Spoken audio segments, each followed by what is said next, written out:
Hey guys, welcome back to the channel. This is a story about what if Deku was the key to Katsuki's truth. If you guys enjoy this movie, comment down below and let me know before I start. Please do support for more awesome content.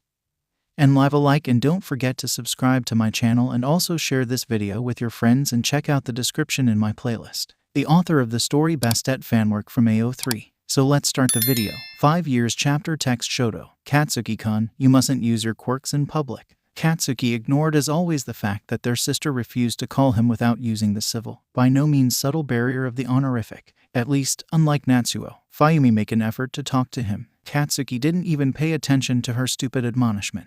They were at the awards ceremony for the annual ranking of the top 10 heroes, the 5th since he and Shoto were born and the 1st since they developed their quirks, and it was absolutely obvious that their father, immovable from 2nd place, liked to see him showing off to reporters and heroes. He liked even more to see Shoto, around whom a delighted crowd had gathered, but Katsuki ignored this too with determination. He forced himself to generate a larger explosion that startled a couple of people slightly. Mayumi scolded him again and Natsuo glared at him, but his father gave him an affirmative nod. Shoto meanwhile had obediently listened to their sister and withdrew his quirk. The people around them lingered for a few more seconds, more coddling them than paying any real compliments, which Katsuki hated and blamed Shoto for. Then they ended up dispersing, mostly attracted by the buffet table. Please try to be good, Mayumi sighed. Natsuo rolled his eyes. Don't talk like we don't know he's always the one who initiates. Shoto, taken alone, would never cause problems. Katsuki could almost respect the tenacity with which Natsuo persisted in never directly speaking to him. Somehow, his brother always managed to mention him as if Katsuki weren't there with them. Natsuo was unshakable in his rancor. Katsuki understand that, though understanding it certainly didn't stop him from returning the feeling with passion. Showing people that you have a powerful quirk doesn't mean creating problems, Katsuki replied harshly. At the same time, Shoto replied calmly, it was those men who asked us, it's not Katsuki's fault. Natsuo rolled his eyes again. Katsuki was confident that sooner or later they would get stuck in that position, but Mayumi's silent request kept him silent. Natsuo grumpily concentrated on the food on his plate and, releasing a small sigh, she did the same. Shoto, as always when they argued, had bowed his shoulders demoralized. Katsuki nudged him in his side and attracted his attention. Look there, he exclaimed. He was pointing at the imposing figure not far away. Come on, let's show him what we can do. Shoto hesitated. I don't think. Come on, it's an opportunity. I know you like him. It was true. Katsuki knew his brother's super secret about the fact that he admired their father's eternal rival. Maybe Katsuki liked him a little too. After all Might was cool and strong, but he didn't want to have his stupid autograph or who knows what. Katsuki's grand plan was to surpass All Might and become hero number 1 as the son of Endeavor, nothing more and nothing less. After a brief hesitation, Shoto nodded. Evading Mayumi, they slipped between people's legs without making a sound. After exchanging a knowing look, they snapped at the same instant, Shoto intending to hit All Might with a frontal attack and Katsuki who had moved aside to surprise him on the side. All Might didn't reveal the slightest trace of surprise. With deft movements he grabbed Shoto by the scruff of the neck and hoisted him effortlessly onto one shoulder. Katsuki couldn't try to react as he immediately found himself in the same position as his brother. He tried to kick hard anyway, threatening All Might to let go, but all his efforts provoked nothing but laughter. All Might's smile was brilliant. Endeavor, look here, I just captured 2 wild beasts that I think belong to you, he said in an amused voice. From his flipped view, Katsuki watched their father snort. He didn't smile because he never did, yet his jawline had become less rigid. If this already made Katsuki happy. He gasped as he and Shoto were firmly gripped by All Might's shoulders and loaded onto their fathers. Shoto didn't look at ease, while Katsuki was quivering with joy. Then he pouted after they were dumped on the ground, at least until his father's large hand landed in his hair. The other was above Shoto's head, and Katsuki frowned at his conflicted expression, between the reluctant and the hopeful. Katsuki really didn't understand why his brother opposed Dad's training regime, where for Katsuki it was rather a lifeline. It allowed him to be only among the 3 of them, barring the doors to Natsuo, Mayumi and she. It tired him out, making easier to sleep at night, and finally created clear expectations that all Katsuki had to do was match. Shoto was weird, but Katsuki could handle him. Meanwhile, All Might had never stopped smiling. How old are you? He asked, with that tone of voice that adults sometimes used with small children and that Katsuki hated. His father had never spoken to him as if he were less than intelligent and perfectly capable of answering. 5, Katsuki replied firmly. Shoto frowned. Actually, you are still 4 years old, he said. I'm less than 2 months away. It's still the same. It doesn't work like that, Shoto insisted. Then, before Katsuki could argue, he turned to All Might. We are sorry. We didn't really mean to attack you. Speak for yourself. I don't face my opponents as a joke, Katsuki retorted. He heard a few murmurs of a budding bad temper and indulgent giggles around him, but his attention was focused by the unmistakable gleam of amusement in his father's eyes. Katsuki beamed as the man tousled his hair. Katsuki was happier than he has been in a while, so, in hindsight, he would have harbored particular resentment towards All Might that have to ask that question and screw it up. Your wife didn't come. 𝗵𝗃 and 𝗪𝗏 had just joined them, in time to both stiffen together with their father. 𝗧𝗱𝗪, to whom Katsuki was secretly grateful, instead looked at him with concern. His brother always did it whenever she was mentioned. After all, he had become aware of things as quickly as Katsuki. All Might must have suspected that he had entered into a thorny subject, and, most likely, he would have tried to remedy if only 𝗪𝗏 hadn't been completely unable to keep his mouth shut. Mom isn't feeling well, the boy said, ignoring both 𝗵𝗃's pleading look and their father's warning look. She had asked that he stay at home, since he's not her son and she doesn't want 4 Todoroki brothers to be seen around with a bastard in Toya's place, but Endeavor insisted, so. 𝗂𝗕𝗓𝗏. Their father's voice thundering his name managed to silence him. Even so, even biting his trembling lip, 𝗪𝗏 kept an unrepentant expression. You mustn't talk about your brother like that, All Might said to him, but with the look of a person who would have more willingly fought against a horde of villains. Don't get involved, Endeavor warned him, while 𝗪𝗏, always brave when he could be annoying, insisted more strongly that they weren't brothers. Yes, we're, despite the fact that as Endeavor's son you're failure number 3, Katsuki retorted. Really knew he shouldn't have done that. But he hated fools. He was by far the damn smartest there, and he couldn't bear to be thought of as a bastard once he understood what that meant. Katsuki had put the hands on his hips and was staring at 𝗪𝗏 belligerently. Todoroki is his surname. This means that I just need to have his blood to become one, he continued. Stupid idiot. Added for safety. Katsuki, that's enough. But Dad, say one more word and we'll talk at home. Talking at home was never a good thing when Dad was angry. At least 𝗧𝗱𝗪, who was frowning for the words against 𝗪𝗏, immediately lined up in his defense, placing himself physically as a shield. Not that Katsuki needed it, of course, but he was a little relieved when 𝗧𝗱𝗪 favored him. After all, it wasn't like Katsuki had anyone else willing to do it. Katsuki dismissed that faint thought while his father ordered all 4 of them to precede him home. 𝗵𝗃, you're old enough to take a taxi, he said. 𝗵𝗃 nodded, fast and reliable. Katsuki toyed with the idea of making things difficult for her just for the fun of it, perhaps running away and forcing her to chase him through the streets. Instead, Katsuki queued up behind her. Behind all of them, All Might's embarrassed voice greeted their exit. The built-up tension hung in the air once we got home. She had locked herself in her room, a fortune that Katsuki didn't have time to savor because 𝗪𝗏, as soon as they crossed the threshold, turned against him as he hadn't had the courage to do in public. You must never consider Toya a failure again, the boy yelled. Of course, 𝗪𝗏 would have focused on this by hearing about the 3 Todoroki failures. Katsuki personally remembered almost nothing of their older brother, who died that he and 𝗧𝗱𝗪 were too young in a time when their consciousness was almost limited to the walls of the gym. But Katsuki realized how important Toya's presence still was to the rest of the family. Much more important than him. Katsuki felt something bad bubble up inside his chest. Katsuki knew he could be bad. He didn't want to be, but he also didn't want to choke on that big, awful lump. The only compromise Katsuki obtained with himself, moved by the secret fear of being ostracized by him, was to keep 𝗧𝗱𝗪 out. You are all useless, he spat out. I will be the heir who will be able to overtake All Might and become number 1. I can train and become more powerful together with 𝗧𝗱, but you are useless. Useless. Useless. The slap rang over his screams, knocking him silent. 𝗪𝗏 still had his arm raised. He lowered it as 𝗧𝗱𝗪, cheeks red with rage, clenched his fists. Don't touch him, exclaimed. It's nothing, Katsuki murmured. Your nose is bleeding. Oh, Katsuki hadn't even noticed. Katsuki wiped it away with the back of his hand. Sincerely, some training sessions with Dad had had far more serious consequences than the slap given by a brat. 𝗧𝗱𝗪 must have been aware of it, but maybe that was what made him so mad. Meanwhile, 𝗵𝗃 had also started scolding 𝗪𝗏. You can't hit a child. Katsuki hated being underestimated, but he melted at her unexpectedly gentle touch on his cheek. It didn't last long. The time to remind that they weren't really brothers. Toya had lost his mind due to his birth, and Katsuki tangibly represented the failure of the Todoroki family, where 𝗵𝗃 lived to keep it together. She withdrew her hand as if it were burned. Katsuki didn't care. Don't think of him as a child, Katsuki heard 𝗪𝗏 snap at 𝗵𝗃. He's a tough little bastard, identical to our father. I couldn't hurt him if I wanted to. But still, what, you suddenly like having him here? Of course not, 𝗵𝗃 replied. Soon after, realizing what she'd admitted out loud, the girl put her hands over the mouth. Katsuki really wasn't interested in their opinions, and he would have tried to make it clear to 𝗧𝗱𝗪, if only a cold voice behind them hadn't made him lose his breath. You returned early. She had appeared from the end of the corridor, still beautiful even in lounge clothes and messy hair. She must have just woken up. It would have been nice if the pills that made her so tired could make her sleep much, much more. Since she hadn't asked a real question, it was difficult to answer. Mayumi joined her with a stubborn smile, as if everything was perfectly normal. "Mom, you feel better?" she asked her. Katsuki had already walked away by then. He kept repeating to himself that his wasn't cowardice, but tactics. You don't face the enemy in his own territory. Katsuki reached his room and collapsed on the bed. He buried his face in the pillow. Since he could remember, Katsuki had grasped the fundamental truths of his life. His brother's mother wasn't also his mother.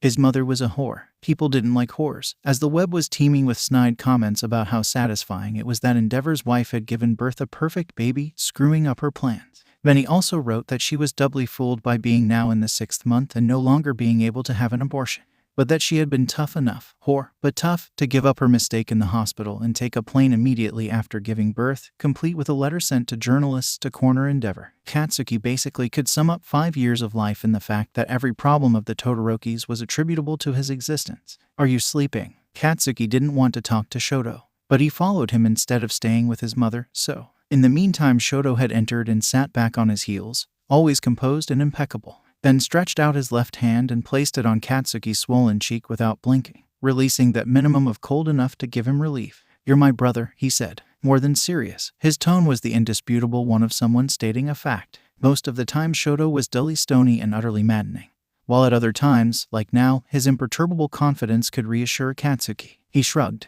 "I know." Shoto nodded solemnly. "Good," he said. Then, as if it were a logical consequence, "I want to play." It was understood that they should take advantage of their father's absence. Katsuki often was the first to want to train constantly, but not now. "Soccer," he proposed, standing up. Shoto smiled as followed him. Although it was cold in the garden, they played outside without coats until dark and their father returned. He chastised them, especially since Katsuki had the timing to sneeze immediately after claiming they were fine. "Go take a hot bath now," he commanded them. Well, Katsuki liked the bath. Some journalists criticized their house as too typically Japanese, insinuating that it was an ostentatious choice and other similar nonsense. But Katsuki was willing to bet that no one else had a bathroom super cool with a real bathtub similar to those of the spa. It only made him nervous that he had to strip in front of Shoto, but it wasn't as if his brother could tell his workout bruises from the others. Their father joined them as Katsuki was climbing onto a shelf to show his brother how to dive into the water. Dad looked at Shoto sitting on the edge of the tub, looked at him inside, rubbing his eyes with one hand. "Katsuki, get off," he ordered. He didn't seem angry, rather exasperated. So Katsuki ventured to throw himself as he had planned to do, knees drawn to his chest to curl up into a ball. His father glared at him as a wave of water hit his face. But he ended up sighing again, louder, and lining up the sandwiches he'd brought with him on the ground. "Just this once," he said. "It's late and there's nothing ready for dinner. Have these while you warm up and then go to bed." Katsuki stopped him before Dad could leave them. "Why don't you stay too?" he asked in one breath. He could physically feel Shoto's frown on his back, but he didn't want to let the opportunity pass. For a moment Dad looked almost hesitant. Katsuki was beginning to suspect that he didn't know how to interact with his children outside the walls of a gym. Had it not been absurd, Katsuki could almost have said that Dad was afraid of them. But at that moment he didn't want to make an effort to understand his father, let alone commit himself twice so that Shoto did it. Katsuki just wanted to eat some sandwiches and take a bath with them. "I could practice making bombs underwater." Katsuki hoped that not involving Shoto in this impromptu training would serve to make his brother more sympathetic. Shoto was a fool who always forgave, yes, but at the same time he was capable of being offended for days when their father was involved. Frankly, sometimes it was exhausting for Katsuki to juggle between the two of them. In any case, his proposal was harshly cut short by the man. "Don't you dare play with your quirk." "Never. Katsuki just wanted to please you." Shoto defended him. There were all the premises for it to end badly, so it was a real achievement that their father, instead of getting angry at Shoto's disrespectful tone, ended up emitting the third sigh within 10 minutes before granting a sort of surrender. As he entered the water, Dad motioned for both of them to come closer. Katsuki promptly obeyed, but Shoto too, albeit swimming with a slightly provocative slowness, agreed without complaining. Once at his side, Katsuki leaned experimentally into his muscular arm. He smiled, satisfied not being pushed away. Dad was huge. Katsuki thought about it all the time. He couldn't wait to be as big as him, big and strong enough to never have to fear anything or anyone again. For several minutes they simply soaked in a miraculous state of stillness, eating the sandwiches unhurriedly. Katsuki couldn't even remember the last time they had spent such quiet time together. He was happy, really happy. And feeling happy, Katsuki committed the imprudence of forgetting that he had had a bad fight with Natsuo, and that she always questioned her children about everything he said to them. His happiness made him stupid and vulnerable. Katsuki didn't think of finding an excuse to sleep in Shoto's room, maybe even to convince Dad to spend the night training him. Putting on the pajamas he had brought to the bathroom, saying goodnight to both of them, Katsuki went back to his room alone. She was there waiting for him. Her reaction was so sudden that Katsuki, despite the pain, didn't immediately understand that he had been thrown to the ground by a slap. He curled up in a defensive position, shielding his face with the arms, as that first blow was followed by more. Her expression was a mask of frustration, as if she couldn't accept the contradiction that, while continuing to hate any kind of contact between them, that violence knew how to channel what was boiling inside her. She stopped hitting him without warning. Katsuki was aware that it was sick on his own to find comforting the hateful words she poured on him instead of beating. How dare you even mention my son?" she gasped. Her voice trembled. "Toya practically committed suicide because of you. He was frail, he was a sad little boy who would do anything to make his father proud. You don't know how devastated Toya was to find out that he was such a disappointment in his eyes that Dad had to try elsewhere with a bastard." "Actually, I've heard it a few hundred times," Katsuki mumbled. He stared at the floor with his vision blurred by tears, almost hoping that this could open a chasm in which to disappear. Katsuki had to hold back a moan when the woman forced him to his feet by yanking him by the arm. He tried to walk on his own legs and didn't make a sound when she opened the gym door to throw him in.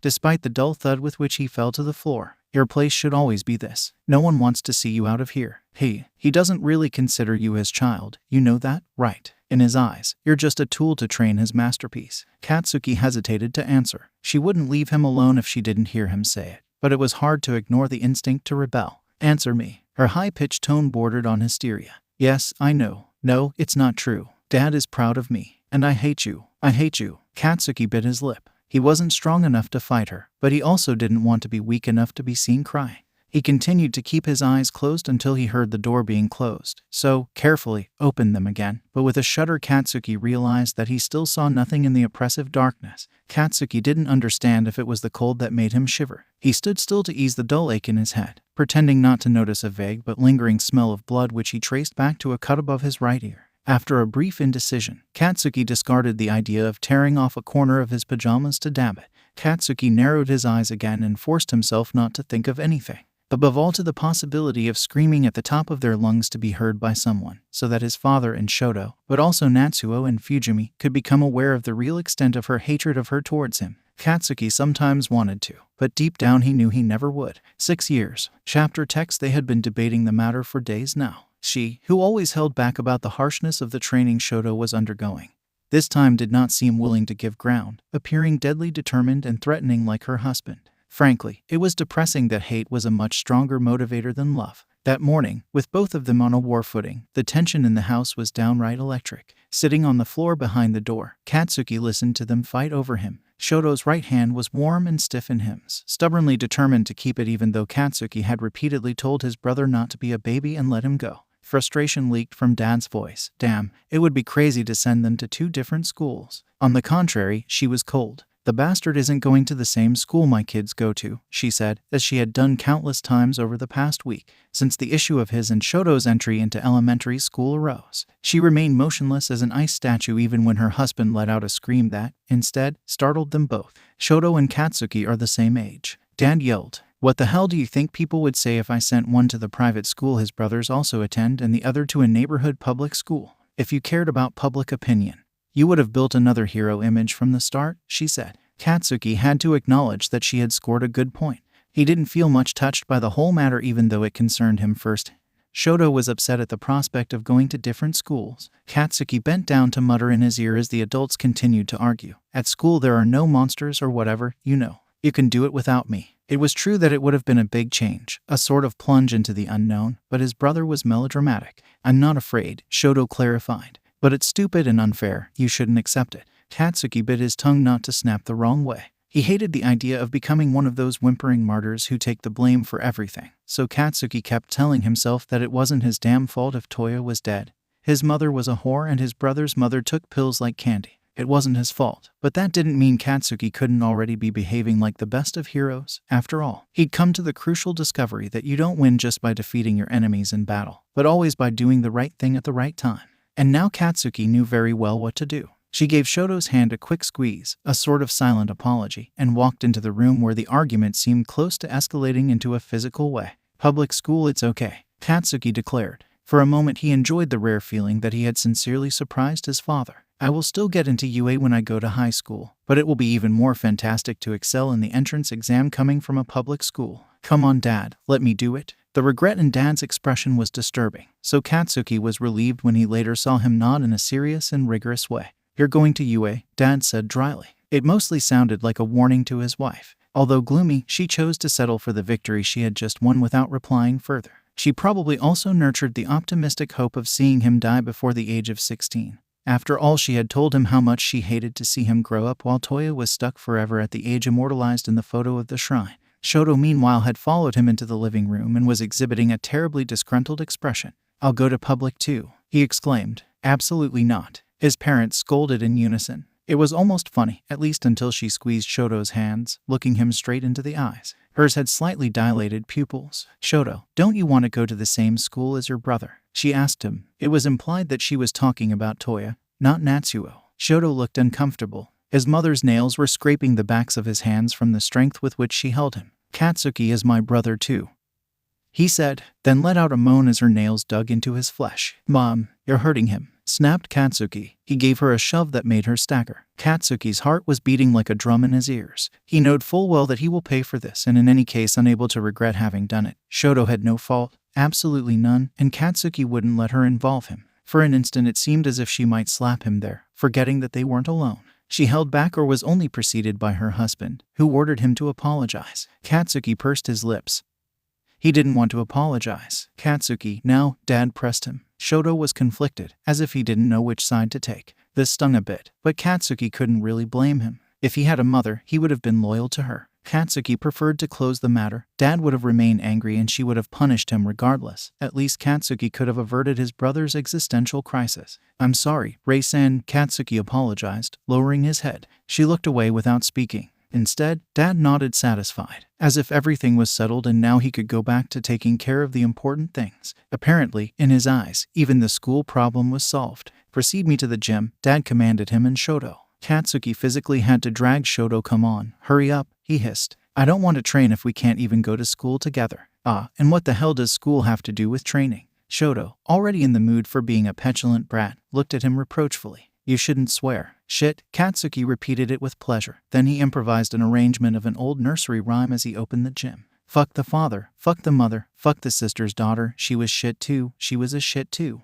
You're absurd. Shoto sighed dramatically. Katsuki caught his effort not to smile. He took it as a victory, especially since a disgruntled and rebellious Shoto was a dangerous match with their father summoning them to the gym. In moments like this, Katsuki was almost always managed to distract himself by working harder than usual, but it still remained a borderline situation that stressed him. Hey, let's try that thing. Without giving Shoto time to respond, Katsuki created explosions with both hands as Dad had taught him. He lifted into the air, albeit healing a bit. Shoto, come on. Katsuki prodded him impatiently. Shoto wasn't thrilled, but still released a blast of ice to try and trap him. Concentrating, Katsuki managed to deflect his direction and escape. On the third unsuccessful attempt, Shoto began to become more competitive. He still wasn't very good at calibrating the minimum amount of heat needed to not freeze. So in the beginning he ended up melting his own ice over and over again. Now frustrated and decidedly resolute, Shoto smiled victoriously when he managed to catch Katsuki. Katsuki swallowed a lump in his throat, trying not to think it was the same power as her.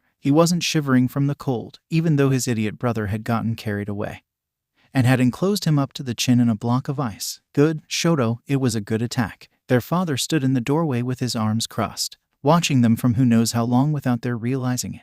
Had he not been frozen and unnerved, Katsuki would have felt mortified. It was terribly hard not to notice that Shoto's improvements were attracting more attention than his own. Katsuki wrapped his arms around Dad's neck after he came over to melt the ice. Katsuki realized he had caught him off guard from the instinctive gesture with which Dad supported him instead of putting him severely on the ground. Did I hurt you? Shoto asked anxiously. You're not so weak, Dad scolded them, while he unceremoniously dumped Katsuki on the floor. You have powerful quirks and bodies perfectly capable of handling them. You can't afford to whine and take it easy. Katsuki didn't have to look at Shoto to know that, if left to his own devices, his brother would say or do something stupid, like that he doesn't want to train all the time, he's fed up and tired and he doesn't care to beat All Might. Let's try again. This time you won't catch me easily, Katsuki said firmly, anticipating him. Then, softly, please. Katsuki, as the one who was tired, and he couldn't bear to end the day with Dad yelling at his brother in tears. Shoto must have understood, because he capitulated immediately. Okay, he said reluctantly. Their father nodded his approval, only adding that later he would assign them individual exercises to improve stability as well as endurance. Katsuki clung to the fact that he spoke to both of them without preferences as before he had grabbed to his neck. The good thing about his school was that it allowed students to dress however they liked. Katsuki told himself that morning as he watched Shoto put on stupid uniform. Obviously Dad had to accompany Shoto, since his school held a real entrance ceremony, while Katsuki's school didn't, that's all. Alder wasn't a bad school. If Dad done his research and decreed it was the best public institution around, well, actually Katsuki'd heard him talk about decency, then it must be true. Katsuki found his classroom by himself and entered without looking at anyone. He sat in the first row, right in front of the teacher's desk. Katsuki already knew how to read, write, and do arithmetic, so he was convinced that at least the first months of school would be absolutely useless, but he still wanted to occupy the best place. Most of his classmates coming from the same neighborhood kindergarten. In that climate of barricaded groups, Katsuki's gaze easily dropped on the only child kept to one side who, moreover, had occupied the seat in the front row next to him. Katsuki's first impression was how green the kid was, huge eyes and hair that looked like a field of cauliflower. With freckles and round cheeks, he gave the overall impression of a brat who should still be wearing his kindergarten pinafore. Yet Katsuki saw him take out a notebook and write his name at the top. He used hiragana, certainly not kanji like Katsuki, but it was still impressive. Katsuki leaned in unobtrusively to read his name. Deku, he murmured. The kid jumped into the chair. Then he whirled, his eyes exaggeratedly wide. It reads Izuku. Actually, he corrected quickly. Izuku Midoriya. And you are Endeavor's son, Katsuki. It reads as victory, right? I always thought it was a great name. You might as well keep it once you become a hero. Or has you already chosen another one? Perhaps one that remember your father. Oh, I almost forgot. I saw your quirk in a video and it's fantastic. Katsuki was satisfied at how easily this Deku, okay, Izuku, was assuming that he was going to be a hero. Izuku was also the first person to spontaneously remember his name. Everyone knew him as the bastard son. Katsuki had accepted that it would have been like this as long as he hadn't had the chance to prove his worth. Apparently not for the cauliflower. Katsuki didn't even feel like shushing him, although his chatter was quite boring. Hey, loser, do you really think you have something to talk about with a Todoroki? Katsuki saw Izuku deflate like a balloon, sinking his shoulders and folding back on himself when that exclamation arose from the back of the room. Katsuki frowned. It was at the top of his list of right things not to mistreat innocent people. Well, All Might had vetoed him on mistreating others in general. The new brat appeared behind him and whispered conspiratorially in his ear, as if they were longtime friends. Stay away from him, he said, gesturing at Izuku with his thumb. Midoriya is quirkless. It would be awful if infects you with his loser gene. She possessed a quirk. That was the first thought to cross Katsuki's mind. His brother's mother had a powerful quirk and she used it to harm him, like the time she froze his hands, muttering that if Toya couldn't use his power, then Katsuki shouldn't have done it either. That day Katsuki had been so frightened that he threw up. What's your quirk? Katsuki heard himself ask. The brat was clearly excited that Endeavor's son was considering him. I can stretch my fingers, he said proudly. He showed it by grabbing a piece of chalk from the blackboard. It was pretty disgusting. Katsuki was aware that it wouldn't have been kind to throw it in his face, but the brat was the first to behave badly. To begin with, no one had ever taught Katsuki kindness, and lastly, in the list of the right things was written to defend the weak. Katsuki pierced abnormal fingers with his best disgusted expression. Your quirk sucks, he said. Having a useless quirk is worse than having none. At least Izuku seems to be intelligent. With those disgusting hands, maybe you already know how to write. Sometimes gave him too much pleasure to take the side of those who attack others. So Katsuki hardened at the brat's hurt expression and, afterward, almost relieved when he turned on him with equal harshness. Well, my mum told me not to talk to you. The brat snapped. Being a bastard son is bad, even if you are the son of hero number 2. None of us are allowed to play with you. Several murmurs of assent rose around them. I'm the first who doesn't want to talk to extras like you, replied Katsuki. He kept his fists clenched until Izuku's voice drowned out the others. It's unfair. Kaken is Endeavor's son and that's it. He has a fantastic quirk and is really brave. He wasn't afraid even against a villain. Katsuki didn't appreciate the reference to the attack he was involved in 3 months earlier. Izuku was perhaps the first civilian to believe without a doubt that it was all real and not some kind of publicity parade for the benefit of his father. Abnormal fingers blushed angrily. Shut up, loser. Besides, I know your mother agrees with mine. You shouldn't even talk to this one. Izuku looked utterly miserable, but also stubborn and resolute. Their teacher, who finally deigned to appear, ended the discussion. While the man commanded everyone to sit down and be quiet, Katsuki concentrated on calming the beating of his heart. He wasn't agitated, he certainly wasn't sick. He wasn't a weakling who allowed extras to influence him in any way. Katsuki focused on an innocuous detail he hadn't noticed at first. "You called me Kaken." Izuku turned red and green like a traffic light. "Sorry," he stammered. "I didn't think. Your name is Katsuki and Kaken sounds good. But I can stop immediately, I swear. Tell me what you prefer to be called." "Well, even if you want to be called by me, so call me whatever you want. Just shut up," Katsuki interrupted. Izuku's face lit up as if it was some kind of a deal to have gotten permission to call him by a stupid nickname. "Children, be quiet." The teacher scolded them harshly, too harshly. Katsuki didn't lose the ironic tone with which the man called him while reading the register, pronouncing Todoroki as if it was a joke. Not that it mattered. The day Katsuki would have cared about the approval of a stupid teacher was far, far away. If anything, he began to think about the boys sitting next to him. They had talked smoothly, which was more than Katsuki could say about anyone other than Shoto. But the seed of doubt was building within him. Izuku might have no quirks, yet he was intelligent. In the end, they were the only ones who raised their hand when the teacher asked if anyone could already write, friendly and kind, so there was no reason why he should admire him. Not now, not yet. At the moment, Katsuki was just Endeavor's embarrassing mistake. Furthermore, no one had ever complimented him on the shopping center affair. Even Dad just got mad. While Shoto got mad at Dad for getting mad, and the matter ended in a fight between the two of them. By the end of the first hour, Katsuki had become hostile. When Izuku shot him a shy and hopeful look, obviously eager to talk during those minutes of pause, Katsuki pierced him with a piercing gaze. "It wasn't a publicity parade," he exclaimed. Izuku looked at him with a lost expression. "What? The villain attack on the mall? The villain was real and I was there because I was almost 6 years old. I wasn't a brat and I could go anywhere by myself." In truth, that day Katsuki had a cold and Dad had brought Shoto on an organized visit to his agency. Left alone at home with her, Katsuki had been thrown out in his pajamas and coat. "I went there because I wanted a hot chocolate," he muttered. It hadn't even been some kind of attack, just a freshly fired loser who decided to wreak havoc with a telekinetic quirk. Yet reporters had dived like sharks at his casual presence. Izuku kept looking at him with owl eyes. "Here, I know," he said, a little panicked. "I'm sorry, I really don't understand what you mean." Katsuki looked him for a long time, looking for any trace of falsehood, but it was almost impossible to believe that Izuku was kidding him. Or maybe Katsuki would have believed it if he had not been used to on people who really put him down, since usually every compliment paid to him hid a note of contempt and falsehood. Katsuki had learned to judge people, and Izuku looked damn sincere. Katsuki allowed himself to relax. "If you want, I can help you complete the hero album," he said, changing the subject. It had come to his mind when he noticed some stickers in Izuku's diary. "The one with the latest heroes of this year?" Izuku asked reverently. The previous anxiety was already forgotten. Katsuki frowned. Obviously, seriously, Katsuki didn't think it was that big of a deal. However, Izuku was ecstatic, or at least he was until Abnormal Finger commented very loudly how pathetic it was having to buy the friendship of a loser without quirks. "Fuck you," Katsuki replied promptly. "Todoroki." The teacher was so scandalized that he pronounced his surname without any irony. Inconceivable, a first grader using such language. "I've known bad words since kindergarten," Katsuki pointed out. He could hear Shoto's voice in his head admonishing him not to be stupid.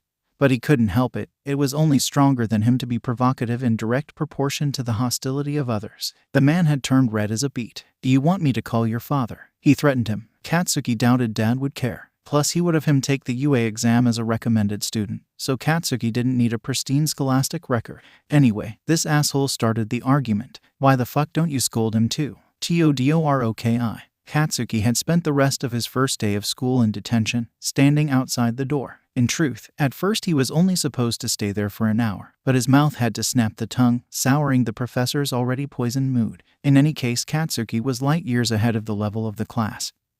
He could afford to skip a couple of useless lessons. Instead, it was more bitter the thought that his very first flash of friendship had nipped in the bud. Izuku had gaped at him in horror as he snapped back at the professor. Katsuki was telling himself it didn't matter when at the end of class the door to the classroom opened and his backpack was pushed in front of his face. "Here, I got it for you," Izuku's voice said in one breath. Katsuki grabbed it carefully, squeezing it to his chest. Izuku looked at him just as hesitant. For a few moments they stood like that, ignoring the other classmates who gave them furtive glances as they left. "It's not a great deal being my friend," Katsuki said finally. Contrary to his childhood image, Izuku looked bitterly aware. "I should be the one to say it, Kaken," he retorted. "I am quirkless, and I'm hero number 2's bastard." "Don't say that. It's true. but I will still become the greatest hero. I will surpass even All Might, and then everyone will recognize what I'm worth. The admiration in Izuku's eyes was a new sensation. Shoto loved him, of course, but his brother was so caught up in the belief that training to become more powerful was bad, that he didn't even appreciate his own quirk.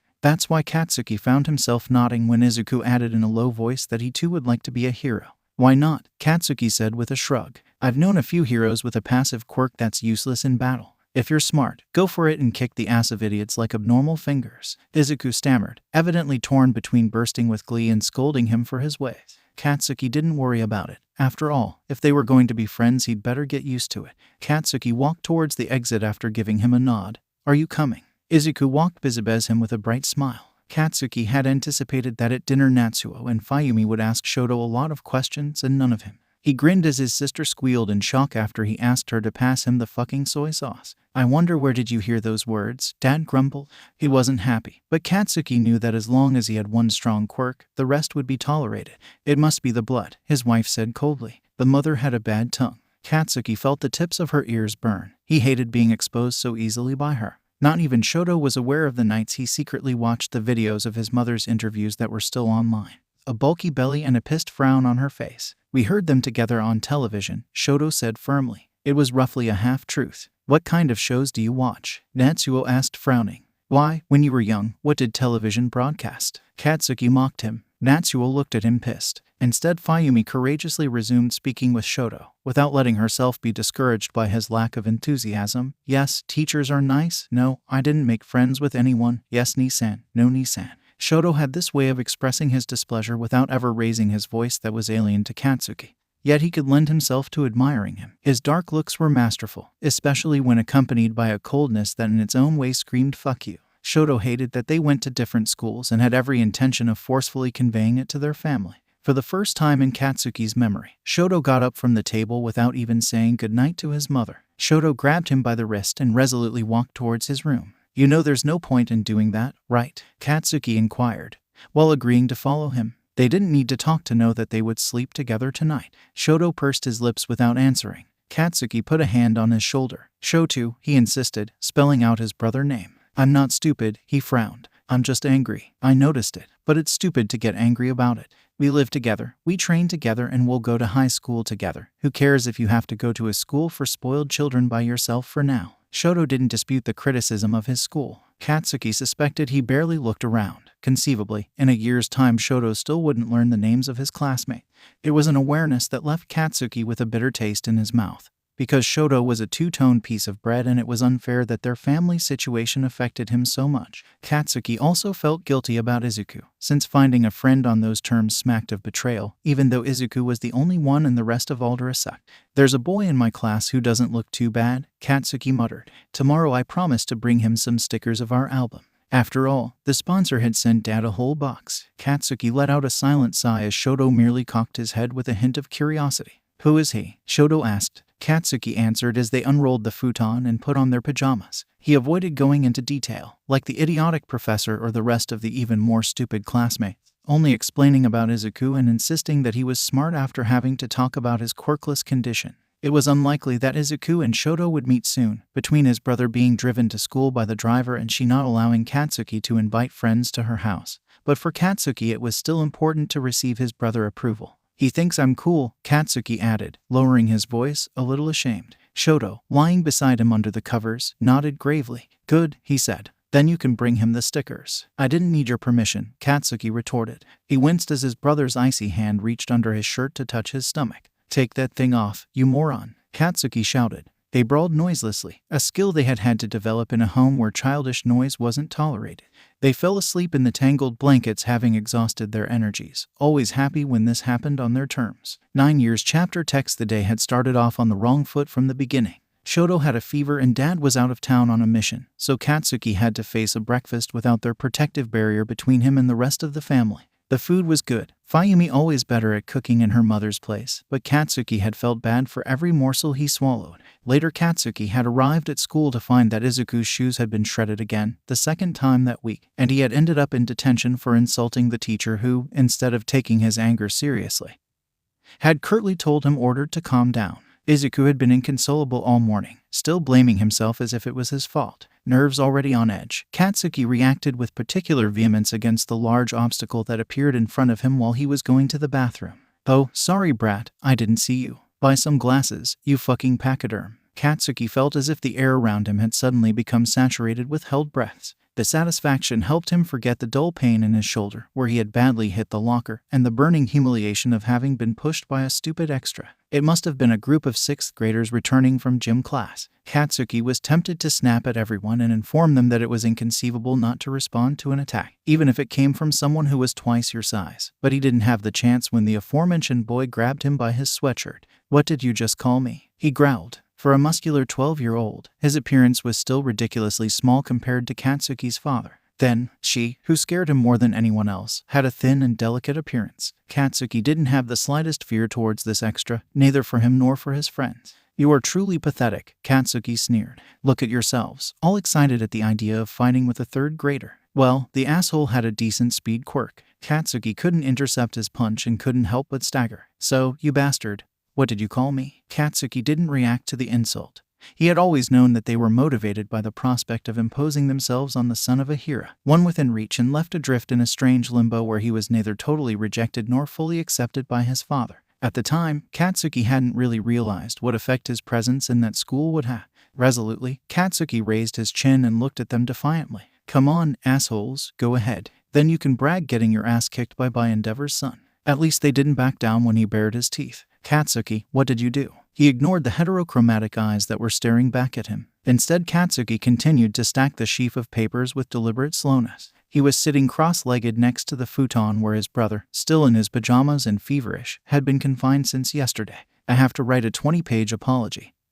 He snorted. "Help me, Shoto. You're better at the good kid stuff." "Katsuki, Shoto." His brother opened the mouth to reply and ended up sneezing. Frowning, Shoto rubbed his nose with the back of his hand. Did the school suspend the other one too? He wanted to know. His tone had become cold, so he was really angry. "The others," Katsuki corrected, even though he knew it was a bad idea. It wasn't as if he could keep it from Shoto. "And no, I was the one who hit strong and, obviously, those extras ended up in the infirmary. I didn't really hurt them," Katsuki was quick to point out. But Shoto was colder than ever as he retorted that it didn't matter, right? He must be really pissed off. Katsuki shrugged. "I was suspended for 2 days and they were scolded," he cut short. "But I only have a few bruises while." "Stop talking like nothing happened, damn it," Shoto burst out. He was then attacked by a coughing fit that made him double over. Muttering that Shoto had better calm down, Katsuki rubbed his back with a hand. "It's really nothing," he added softly. "It's not true," Shoto gasped. He was exasperated and frustrated. "You're constantly getting involved in fights that you don't start. I've lost count of how many times we've had to buy your destroyed school books back."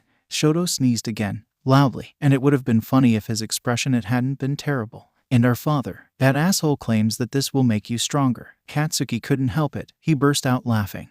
Even though he didn't like his brother insulting their father, Shoto glared at him. "It's not funny," he said through his teeth. "Hearing you swear is like seeing a koala attack people," Katsuki chuckled. Shoto had the expression of someone ready to retort unkindly, but they were interrupted by a sudden confusion, a frantic ringing at the door, Mayumi hurrying to open it, and their sister's muffled exclamation in reaction to something, an intruder who had broken in. Katsuki and Shoto stiffened into a defensive stance. "I'll go check," Katsuki said tensely to his brother. "You're sick, so don't even try." He couldn't complete his threat and, realistically, argue with Shoto to be heard, that a completely unexpected voice rang out along the corridor. Kaken, where are you?" Shoto looked as stunned as Katsuki did. "Izuku-san," he said, unconvinced. There was no one else who called him that. "Yes," Katsuki replied, still struggling to accept that Izuku had apparently just forced his way into their house. In the 3 years that they had known each other, the number of times Izuku and Shoto had met could be counted on one hand. Not even Katsuki himself was allowed to play after school, as Dad's training regime was rigorous and he didn't allow any downtime. But at least every now and then Katsuki managed to get a little break by pretending that the train was late. Shoto, with the fact that he was stuck in the car with their driver, didn't even have that freedom. During their rare meetings they had gotten along, if only because they were the only 2 people in the world who liked Katsuki. Once, in the past, they had tried to present Izuku as Shoto's friend, but the school uniform had immediately unmasked him in Rei-san's eyes. That same night Katsuki had been pushed into a tub full of ice to learn that this wasn't his home and he had no right to bring anyone there. Katsuki hated that Izuku thought he wasn't welcome because of his quirkless status. Yet now Izuku had literally burst into that house screaming his name. 𝐻𝐸𝐽 returned as impassive as ever. I assume the school sent you home before you could talk to him, he commented. Katsuki stood up and opened the door. Hey, nerd. Once he looked out into the corridor, he met her gaze. She must have come out of her room to check what was happening. With those calm and implacable gray eyes of hers, she saw Katsuki calling Izuku, then him peeking out from the living room and throwing himself into Katsuki's arms. "Kakin," Izuku exclaimed, not noticing that they were being watched. "I was so worried. I knew that you were suspended, but the teacher didn't want to tell me anything. Are you okay?" I know I shouldn't have come here, really, but since you never give up, I'm afraid that sooner or later you'll get seriously hurt, and no, the last time doesn't count. You can't blame me if I defended that child at playground. It's not the same thing, or it could be, okay, but you." Katsuki didn't stop his agitated chatter. Her disheveled head was still visible, unnaturally silent. She finally turned to leave, but Katsuki was not fooled for a moment. He knew that she would use the opportunity to punish him. Anyway, Katsuki dismissed the thought. He would have gone mad long ago if he hadn't learned to do it, always focusing only on the present. The present now was Izuku, reduced to a worse-than-usual anxious, chatty mess. "Nerd, eyes on me," Katsuki commanded, snapping his fingers in front of Izuku's face. He blinked. Afterwards, Izuku blushed, as if he had only now realized where they were. Katsuki pushed him into Shoto's room, closing the door behind them. "Hello, Izuku-kun," Shoto greeted. Izuku became even more agitated. "Sorry for the trouble," he apologized. "No trouble. Nice to see you," Shoto said confidently. Sometimes Katsuki envied his brother's radical lack of filter, although he almost always considered it embarrassing. Izuku, lacking the sense of shame himself, smiled brightly and relaxed, although afterwards, as soon as he turned to look at Katsuki, Izuku went pale again. Katsuki had seen his own face in the mirror and he knew he didn't look good. Between the split lip and the purple eye that would soon swell, but both Izuku and Shoto were being overly dramatic. "Katsuki hasn't had treatment yet," his brother had to say, just to aggravate Izuku's already tense mood. As expected, his eyes widened in horror. Katsuki humored Shoto when his brother pulled a first aid kit out of the closet. And no, Katsuki didn't want to think about the fact that they both had one in their rooms. Izuku fussed around them as Shoto made Katsuki hiss by disinfecting his cuts. "I'm better at this shit," Katsuki accused. "I know," Shoto admitted simply. At the beginning she had tried to medicate his son after those training sessions that made both of them sore. But Shoto, since he was very young, had refused his mother's care aimed exclusively at him. Katsuki guessed that was one of the many reasons because Rei Todoroki hated his existence. "Here," Izuku murmured, pointing to a small cut on Katsuki's eyebrow with his finger. Shoto obediently cleaned the wound with the anesthetic wad. "Have you finished?" Katsuki grumbled. They ignored him, although Izuku at least deigned to ask him for a little more patience. After Shoto finished, a moment of hesitation passed between all three. Katsuki at that point didn't even remember the last time those two had met, and it was normal for them to still get bogged down if they didn't know what to do together. "Take the game that Natsuo gave you for your birthday," Katsuki said resolutely, taking control of the situation. "Didn't you swear you'd never play it again after you fell down that ravine for the 10th time?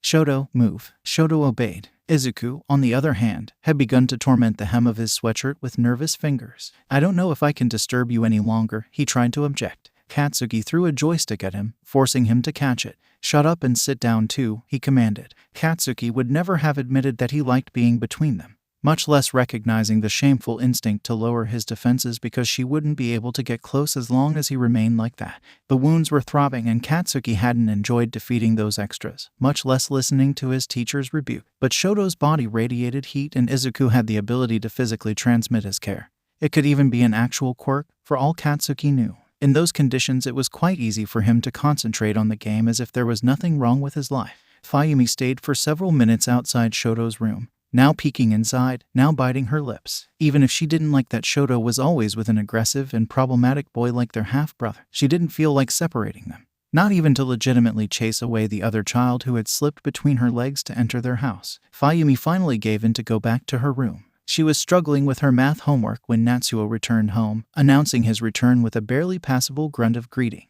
Since Natsu had started middle school, he had become even more skittish and distant. Getting up to meet him, Mayumi wrinkled her nose when she heard Katsuki's voice screaming about a damned ravine. That kid was always so rude. Mayumi really couldn't believe that their father had never disciplined his attitude. It was a miracle that Shoto hadn't been influenced. But Katsuki was the brother most like Toya. 𝗵𝗃𝗻 tried to think about it as little as possible, but sometimes it was impossible for her to fool herself. The fire, the ambition, more simply the mere physical appearance. It was cruel how similar they were, as if Katsuki had been born to obtain what Toya had been denied, an unfairly improved version of her unfortunate brother. 𝗧𝗵𝗲 distracted her from those troubled thoughts. Didn't the brat go to school? He asked. 𝗵𝗃𝗻 let out a deep sigh. Katsuki punched 3 6th graders. He is suspended for the next 2 days. I can imagine Endeavor's satisfaction. 𝗧𝗵𝗲 replied caustically. Dad doesn't know yet. According to his agency, he should finish the mission by tomorrow morning. 𝗧𝗵𝗲 rolled his eyes. Come on, you also know how Endeavor will react. He will give the little monster a solemn nod. Perhaps he will remind him that a hero don't hit the weaker ones, and, instead of punishing him,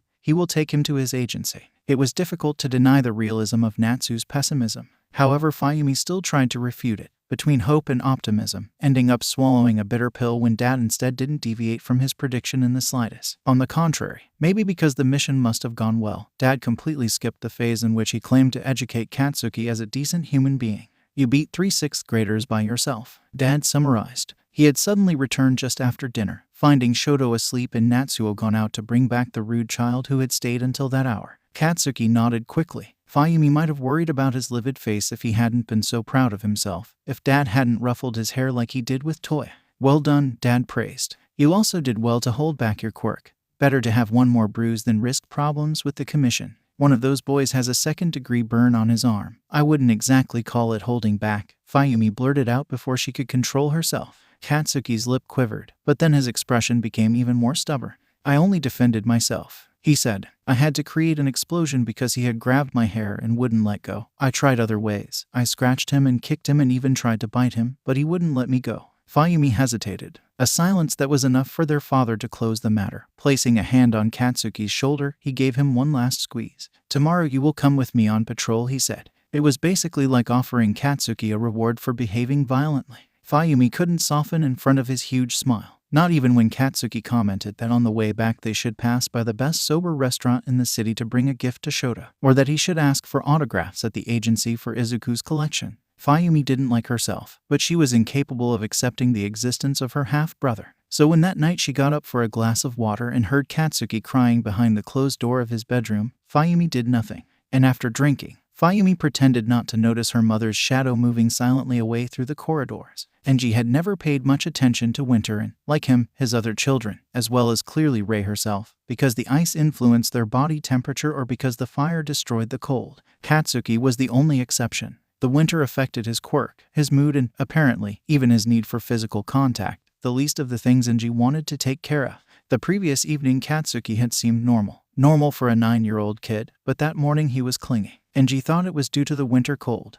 There being no other possible reasons to justify Katsuki's behavior, although this still made Enji frown, since his son had always been strong and enterprising, proud and stubborn, not a child who clung to his father's leg like a mussel on a rock in front of strangers. Dad, look there. Could he be a thief? Enji followed Katsuki's look. A man was loitering in front of the bank with a truly suspicious attitude. Enji was satisfied. Shoto could have a more powerful quirk, but Katsuki had always demonstrated a better predisposition for battle and undisputed mental acuity. Well, Katsuki's mother, for the little time Enji had known her, had proven to be a remarkable woman, a quick brain and a steel bar instead of a spine. Enji chastised himself for thinking about one of the worst complications in his life. Dad, Katsuki pressed him. I'll have Burnin stay in the area and monitor him. Enji saw Katsuki smile as much as his split lip allowed. His left eye had swollen during the night, the main reason why, despite everything, Enji had been unable to repel his whining requests for attention. Enji suddenly realized it. You weren't limping last night, he said. Katsuki tensed his shoulders. Soon they would have to face some misdirection lessons, an exercise in which Enji was already certain Katsuki would be terrible. Did you get into a fight with Shoto? Enji asked him. What? No. Katsuki looked absolutely outraged by the idea. Enji frowned. That mutual attitude would become an obstacle for their careers if they refused to fight against each other. But that could be an issue for another day. Now Enji watched as Katsuki's pace became more and more tiring with each step. He was stubborn, so he was biting his lip just to pretend that everything was going well, but Enji soon lost his patience. Enji grabbed Katsuki by the waist and hoisted him over his shoulder. They were near a park, so Enji sat down on the first free bench with Katsuki on his lap. He took off Katsuki's shoe without speaking, with quick, efficient movements that Enji later regretted. As soon as he saw the condition of Katsuki's foot and realized he had hurt him, Katsuki had buried his face in 𝐻𝐸's shoulder to muffle any whine.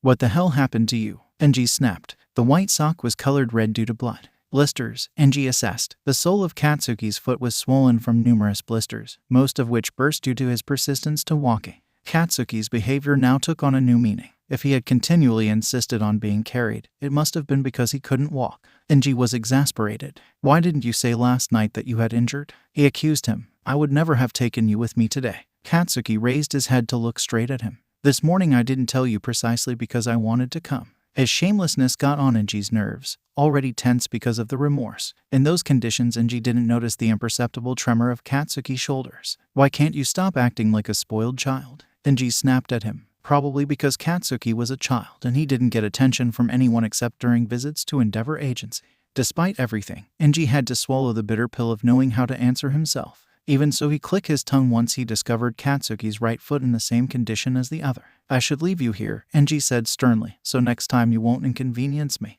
Because of you I will now have to interrupt the patrol, because you are no longer able to walk and I can't risk facing a criminal with you on my back. I know you're smart, in fact, you are very smart. This is why I refuse to allow you such nonsense unworthy of you. You understand it?" Katsuki nodded jerkily. 𝐻𝐸 could respect his strenuous determination not to cry, while he had to take a breath to calm down when Katsuki exclaimed that he could walk. "Absolutely." "Then do it," 𝐻𝐸 replied scathingly. He stood up, looking down at him with his arms crossed. "Come on, I'm waiting." Katsuki hesitated. He was looking at his bare feet, no doubt assessing his condition more clinically and rationally than anyone would ever give him credit for. Not 𝐻𝐸. Despite Katsuki's sanguine temperament and this latest idiocy, 𝐻𝐸 considered his son more reasonable than most of his peers. 𝐻𝐸 saw his eyes darken and his lip tremble again. Then Katsuki stiffened his posture and bowed the head. "Please don't leave me," Katsuki asked. Instead of feeling satisfied, 𝐻𝐸 felt an unpleasant aftertaste in his mouth. He was unable to apologize, much less behave with kindness. His first and only attempts in this sense had been with Toya, during those years as a new parent stupidly and unmotivatedly convinced that everything was easy and perfect.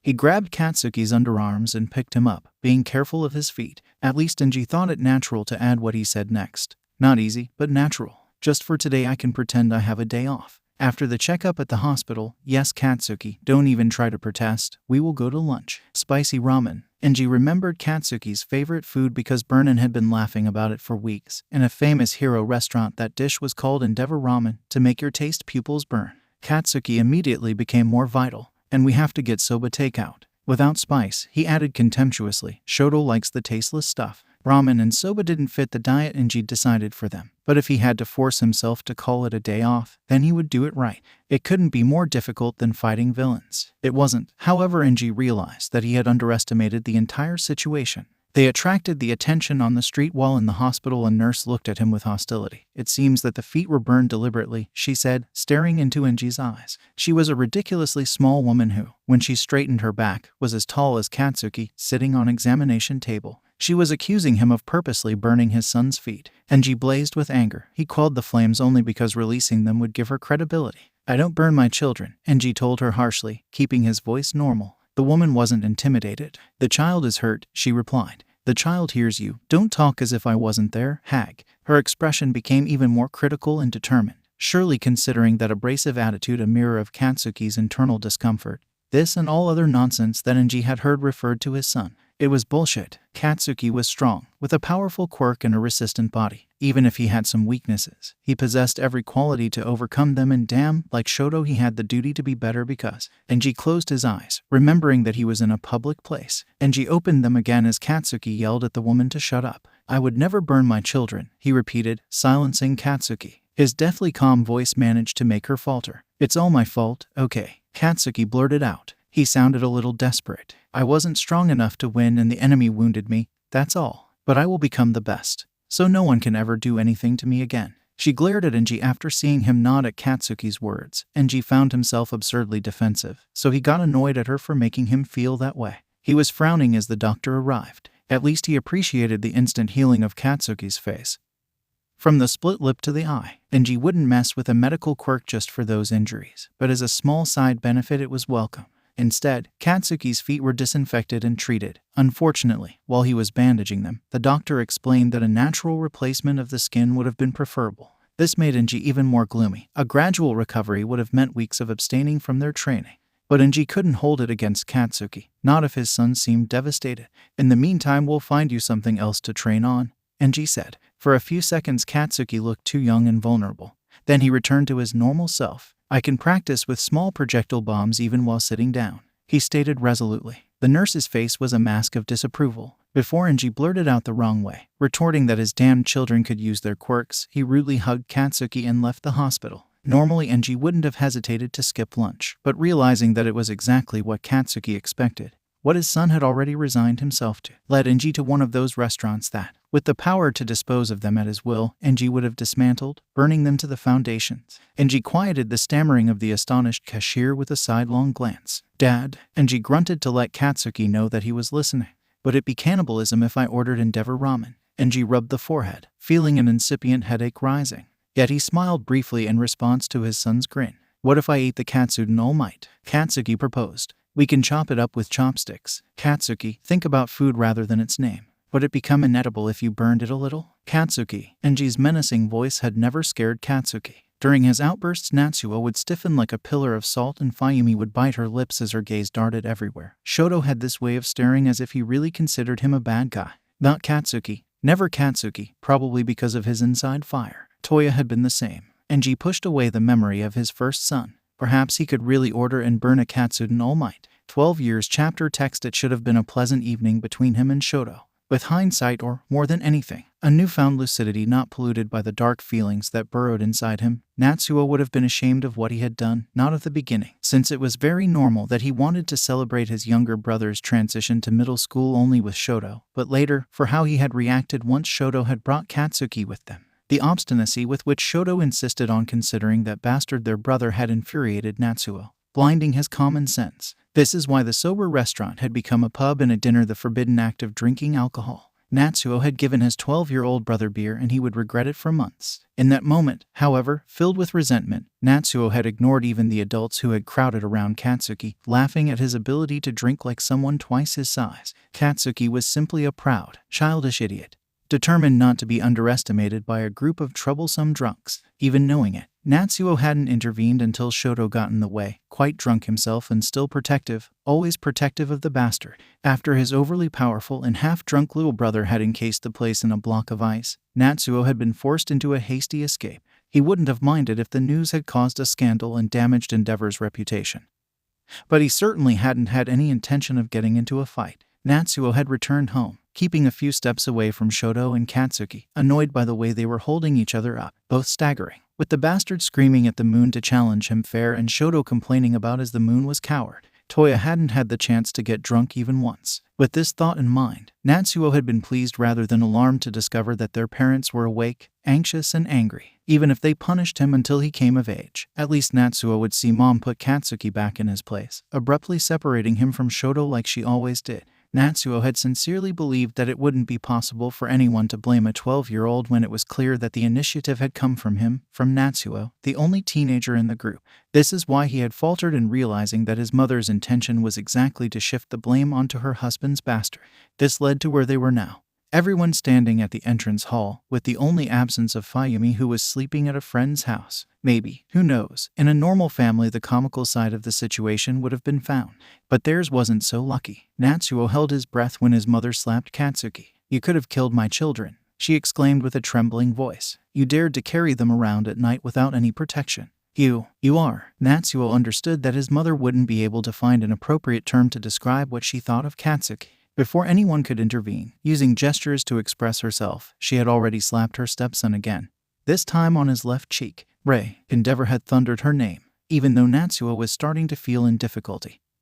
He felt a surge of admiration for his mother who, despite this, stood up to her husband without fear. "I've been telling you for years," she replied. "I have always been right to fear that sooner or later Katsuki would have tried to harm our children. He is ambitious and violent. He sure hates Shoto because his brother is better than him." Despite himself, Natsuo had to think that it wasn't true. Katsuki might be insufferable and Natsuo would never, ever forgive him for what he had done to Toya just by existing. But it's absurd to ignore how much Katsuki and Shoto meant to each other, as if their roles had been reversed. It was Endeavor who responded coldly. "Katsuki is only 12 years old," he reminded her. "Oh, now they're children to you. And when Shoto was only 4 years old but you considered him old enough to train like an adult." 𝗬𝗧𝗄 had never known that his mother had so much anger inside her. She was furious. She probably had been for over 10 years, and 𝗬𝗧𝗄, despite being her son, had never realized it, thinking of her rather as a fragile and sad creature. 𝗬𝗧𝗄 began to get anxious. If her anger was obvious, 𝗫𝗏𝗧's was just as clearly simmering beneath the surface like a lava flow ready to erupt. Meanwhile, 𝗧𝗱, although petrified by their mother's behavior, was growing paler with every passing second. 𝗬𝗧𝗄 hoped that his brother could resist without collapsing, but he had just finished formulating that thought when 𝗧𝗱, staggering noticeably, had to lean against the wall to avoid falling. Their mother was beside him in an instant, her face contorted with worry. Even though 𝗧𝗱 tried to assure her that he was fine and nothing had happened, she caught the smell of alcohol on his breath. 𝗬𝗧𝗄 closed his eyes, ready for the worst. "You got my son drunk," she yelled at Katsuki. "It's more likely that someone else is the culprit," 𝗫𝗏𝗧 said dryly. "𝗬𝗧𝗄, do you have something to tell me?" 𝗬𝗧𝗄 hated the instinctive leap his heart made at being recognized by his father, especially since he could see that his mother wasn't motivated by the intention of exoneration him, as much as by the desire to find every possible excuse to accuse Katsuki. Katsuki that stood there, motionless, listening to them argue about his alleged faults without doing anything to defend himself. It was a contradiction since 𝗬𝗧𝗄 usually hated his arrogance, always arrogant as if he had never done anything wrong. Yet this time 𝗬𝗧𝗄 had to suppress the impulse to shake Katsuki's shoulders and order him to find his voice. 𝗬𝗧𝗄 was now exasperated. When Katsuki finally reacted, he didn't start shouting and didn't profess his innocence. He just fell to his knees so suddenly as to silence 𝗬𝗧𝗄's parents. 𝗫𝗏𝗧 reached him with a speed that certainly didn't make 𝗬𝗧𝗄 feel jealous. Katsuki weakly pushed him away before turning to vomit what was in his stomach. It would have been funny if Katsuki had vomited on their father. 𝗬𝗧𝗄 thought this maliciously as he covered his face with an hand. If nothing else, it had been a good way to get his mother to end the argument. She eyed Katsuki with such disgust that 𝗬𝗧𝗄 shifted uncomfortably. Then she ordered 𝗬𝗧𝗄 to help 𝗧𝗱 get back to his room. "Yes, Mom," he answered quickly. She barely looked at him before walking away. 𝗬𝗧𝗄 had never felt anything for his half-brother. In his eyes, Katsuki had the unforgivable sin of being too similar to their father, of having made Toya suffer, and of still hurting 𝗬𝗧𝗄's mother by walking around as tangible proof of the disaster that was her life. Furthermore, Katsuki had always been a hateful brat, not even a meek and innocent child towards whom, perhaps, 𝗬𝗧𝗄 could have risked some flash of sympathy. 𝗬𝗧𝗄 didn't feel guilty about what happened. He hadn't wanted to invite Katsuki. He remembered, and he certainly hadn't forced him to drink and get into a drinking contest with some drunks. Yet, despite his firmness, after taking a now sleeping 𝗧𝗱 to bed, 𝗬𝗧𝗄 found himself impatiently knocking on Katsuki's door. No response came, but 𝗬𝗧𝗄 opened it anyway and entered without being invited. 𝗬𝗧𝗄 spotted Katsuki under the shapeless tangle of blankets, recognizing only a few messy tufts of blonde hair. Grumbling under his breath, 𝗬𝗧𝗄 pushed the blanket aside without any delicacy, forcing Katsuki to come out of that stupid cocoon in which he had hidden himself. "If you're going to suffocate yourself, there are more effective methods," 𝗬𝗧𝗄 told him. "What do you want?" 𝗬𝗧𝗄 didn't like Katsuki's hoarse voice or the dark look in his eyes. Suddenly wanting to be anywhere but there, the boy hastily handed him a glass of milk, mixed with lemon wedges. "It helps with nausea," he explained. "Even though you've already vomited, you'll still feel terrible." Katsuki stared at him with those red eyes that were unbearably perceptive. When 𝗬𝗧𝗄 was about to get impatient, he accepted the glass with a nod. There was a tense silence as Katsuki half-heartedly sipped the milk. Then 𝗬𝗧𝗄 cleared his throat. "You better not show yourself around tomorrow," he said. "Eat in the kitchen after us and don't leave the gym." "I would have done it even if you hadn't come to tell me." It didn't sound like a provocative statement, but rather a pragmatic one. For Katsuki it was a fact, nothing more than that. If his father's wife got particularly angry, then it was preferable to stay away, simple and concise. 𝗬𝗧𝗄 couldn't stand staying in that room any longer. He shrugged and walked out without a second look, as if everything wasn't so damn messed up. Despite his obstinacy, 𝗬𝗧𝗄 felt Katsuki's judging gaze boring into the back of his neck. The screen light, although set to minimum to reduce discomfort, was still unbearable for his head. Katsuki wished he could turn off the switch and hiding his face in the pillow, but he would have felt guilty after he had forced Izuku to play, even though the nerd had assured him that he had already been awake. A total bullshit. However, even at midnight, Izuku still managed to use his favorite character special moves. A panda in All Might's uniform, the final frontier of nerdiness. After 𝗬𝗧𝗄 had left and his stupid lemon milk had made him vomit from the second time, Katsuki had connected without really thinking about it, curling up under the covers with the switch in his hand. Izuku had responded to his chat messages. An hour later, his panda All Might was still there, throwing Katsuki against the ceiling. "Katsuki, are you awake?" Katsuki gasped. Although his father couldn't see him, he instinctively turned off the game. Dad's heavy footsteps stopped next to the bed. The blankets were pushed aside decisively, a gesture so similar to the Natsuo's one that Katsuki bit his lip to stifle a harsh laugh. Katsuki lost all desire to laugh when he saw Dad's expression. Katsuki had been prepared to be scolded. Even to be dragged to the gym or punished for weeks, he would have been able to handle it. He hadn't been afraid of his father as a child, and he certainly wasn't now, but Dad was looking at him as if he wanted to apologize. "I was the one who started drinking," Katsuki said hastily. "It's my fault. Tell me how much trouble I'm in and let's get it over with." Dad frowned. "Don't use that tone with me," he rebuked. However, immediately afterwards, "You are 12 years old, Katsuki. Natsuo is older than you, a high school student, and even if he hadn't been the one to take you and Shoto to a place where alcohol is served, something I doubt, he still had the responsibility of controlling you." Katsuki thought it was being completely hypocritical, since Dad had raised him and Shoto to be strong and independent. Furthermore, it annoyed him to be treated like a child, and he didn't accept the mere idea that Natsuo could control him. Despite everything, Katsuki was a little happy to hear Dad say it. "Whatever," he muttered. His father sighed, something he seemed to do often in Katsuki's presence. "You should sleep now." Katsuki didn't have to be obedient to realize that Dad was right, but the idea of being alone made him feel a different kind of nausea. "Dad, what? I would see Izuku. Can you take me to his house?" Katsuki imagined that a normal father would ask him if he was crazy, but since Dad wasn't normal, for better or for worse, he simply raised his eyebrows. "It's midnight," Dad told him. "I know. And, still drunk, you want to be taken to your classmate's house." Katsuki avoided disputing his not being completely sober. After all, if he were, he wouldn't have acknowledged without any filter that he wanted to see Izuku. "He calms me," Katsuki admitted. "Besides, I already woke him up and his mother have a night shift at the hospital." Dad's way of pleasing him was a warning. "Try to throw up in my car and I'll abandon you on the highway." Katsuki nodded quickly, assuring him that his stomach was fine. Katsuki vomited 2 more times before reaching Izuku's house. The second one surprised him so suddenly that he didn't have time to get out of the car,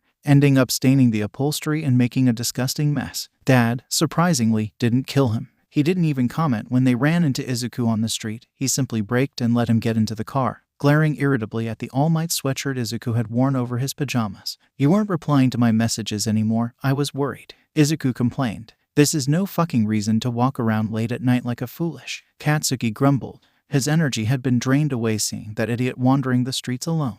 Anything could have happened to him, and it would have been Katsuki's fault. He even stopped paying attention to where they were going, only realizing at the last minute that they had returned home. "I'd rather you stay here," Dan said dryly. Izuku's inner nerd took control over the apprehensive best friend. His eyes practically shone like 2 damn torches at the thought of sleeping under the same roof as the number 2 hero. Katsuki fell asleep the same moment he hit the bed. Even so, he felt Izuku's gentle hand in his hair. Izuku hadn't even asked for explanations. He was simply there for him, as always. Katsuki often thought how lucky he was to have found someone like Izuku, loyal, affectionate, and smart. Lucky enough to balance everything else. Katsuki woke up before dawn hating his life. His head was drilled by an invisible jackhammer and his throat was a separate bundle of pain. At some point in the night, who knows when, Shoto had crawled into his room, so now Izuku had a second moaning almost corpse to worry about. Overall, his first foray into alcohol sucked so badly that Katsuki made a fierce promise to himself to never, ever go near a bottle again. With his forehead resting against the window, Shoto absent-mindedly observed the drops of water tapping on the glass. The car was moving slowly due to the rain, and, already in a bad mood knowing that their father had taken the afternoon off to train him and Katsuki, Shoto couldn't help but find the driver's constant mumbling irritating. Shoto had never wanted one, especially because his brother had taken the train to school since primary school. Speaking of Katsuki, Shoto had already sent him 5 cat photos and he still hadn't responded. Shoto frowned at his phone. It was a fairly recent purchase for both of them, and no, Shoto didn't pretend to be good at using it. But even he understood when a message was read and ignored. Shoto also wrote to Izuku-kun and immediately received a response. Yes, Katsuki had gone to school. No, nothing special had happened. Why? It was amazing how a person's anxiety could be transmitted through a phone. Shoto hastened to reassure Izuku.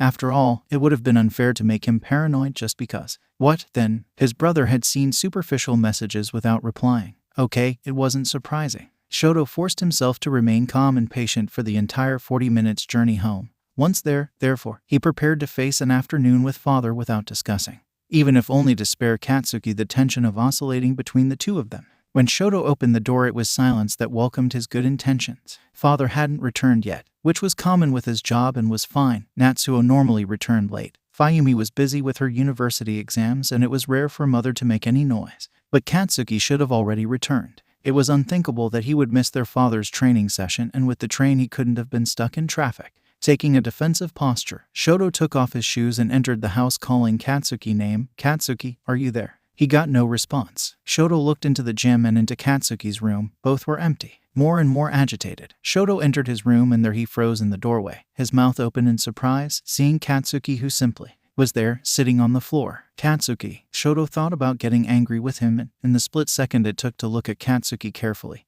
the idea had already evaporated from his mind. Katsuki's expression was distant, his eyes as dull as Shoto had ever seen them. When he registered Shoto's appearance, they were crossed by a violent leap of emotion, similar to a blinding flash. But instead of reassuring Shoto, this exacerbated his anxiety, because he read nothing but a jumble of wrong feelings, pain, fear, and shame.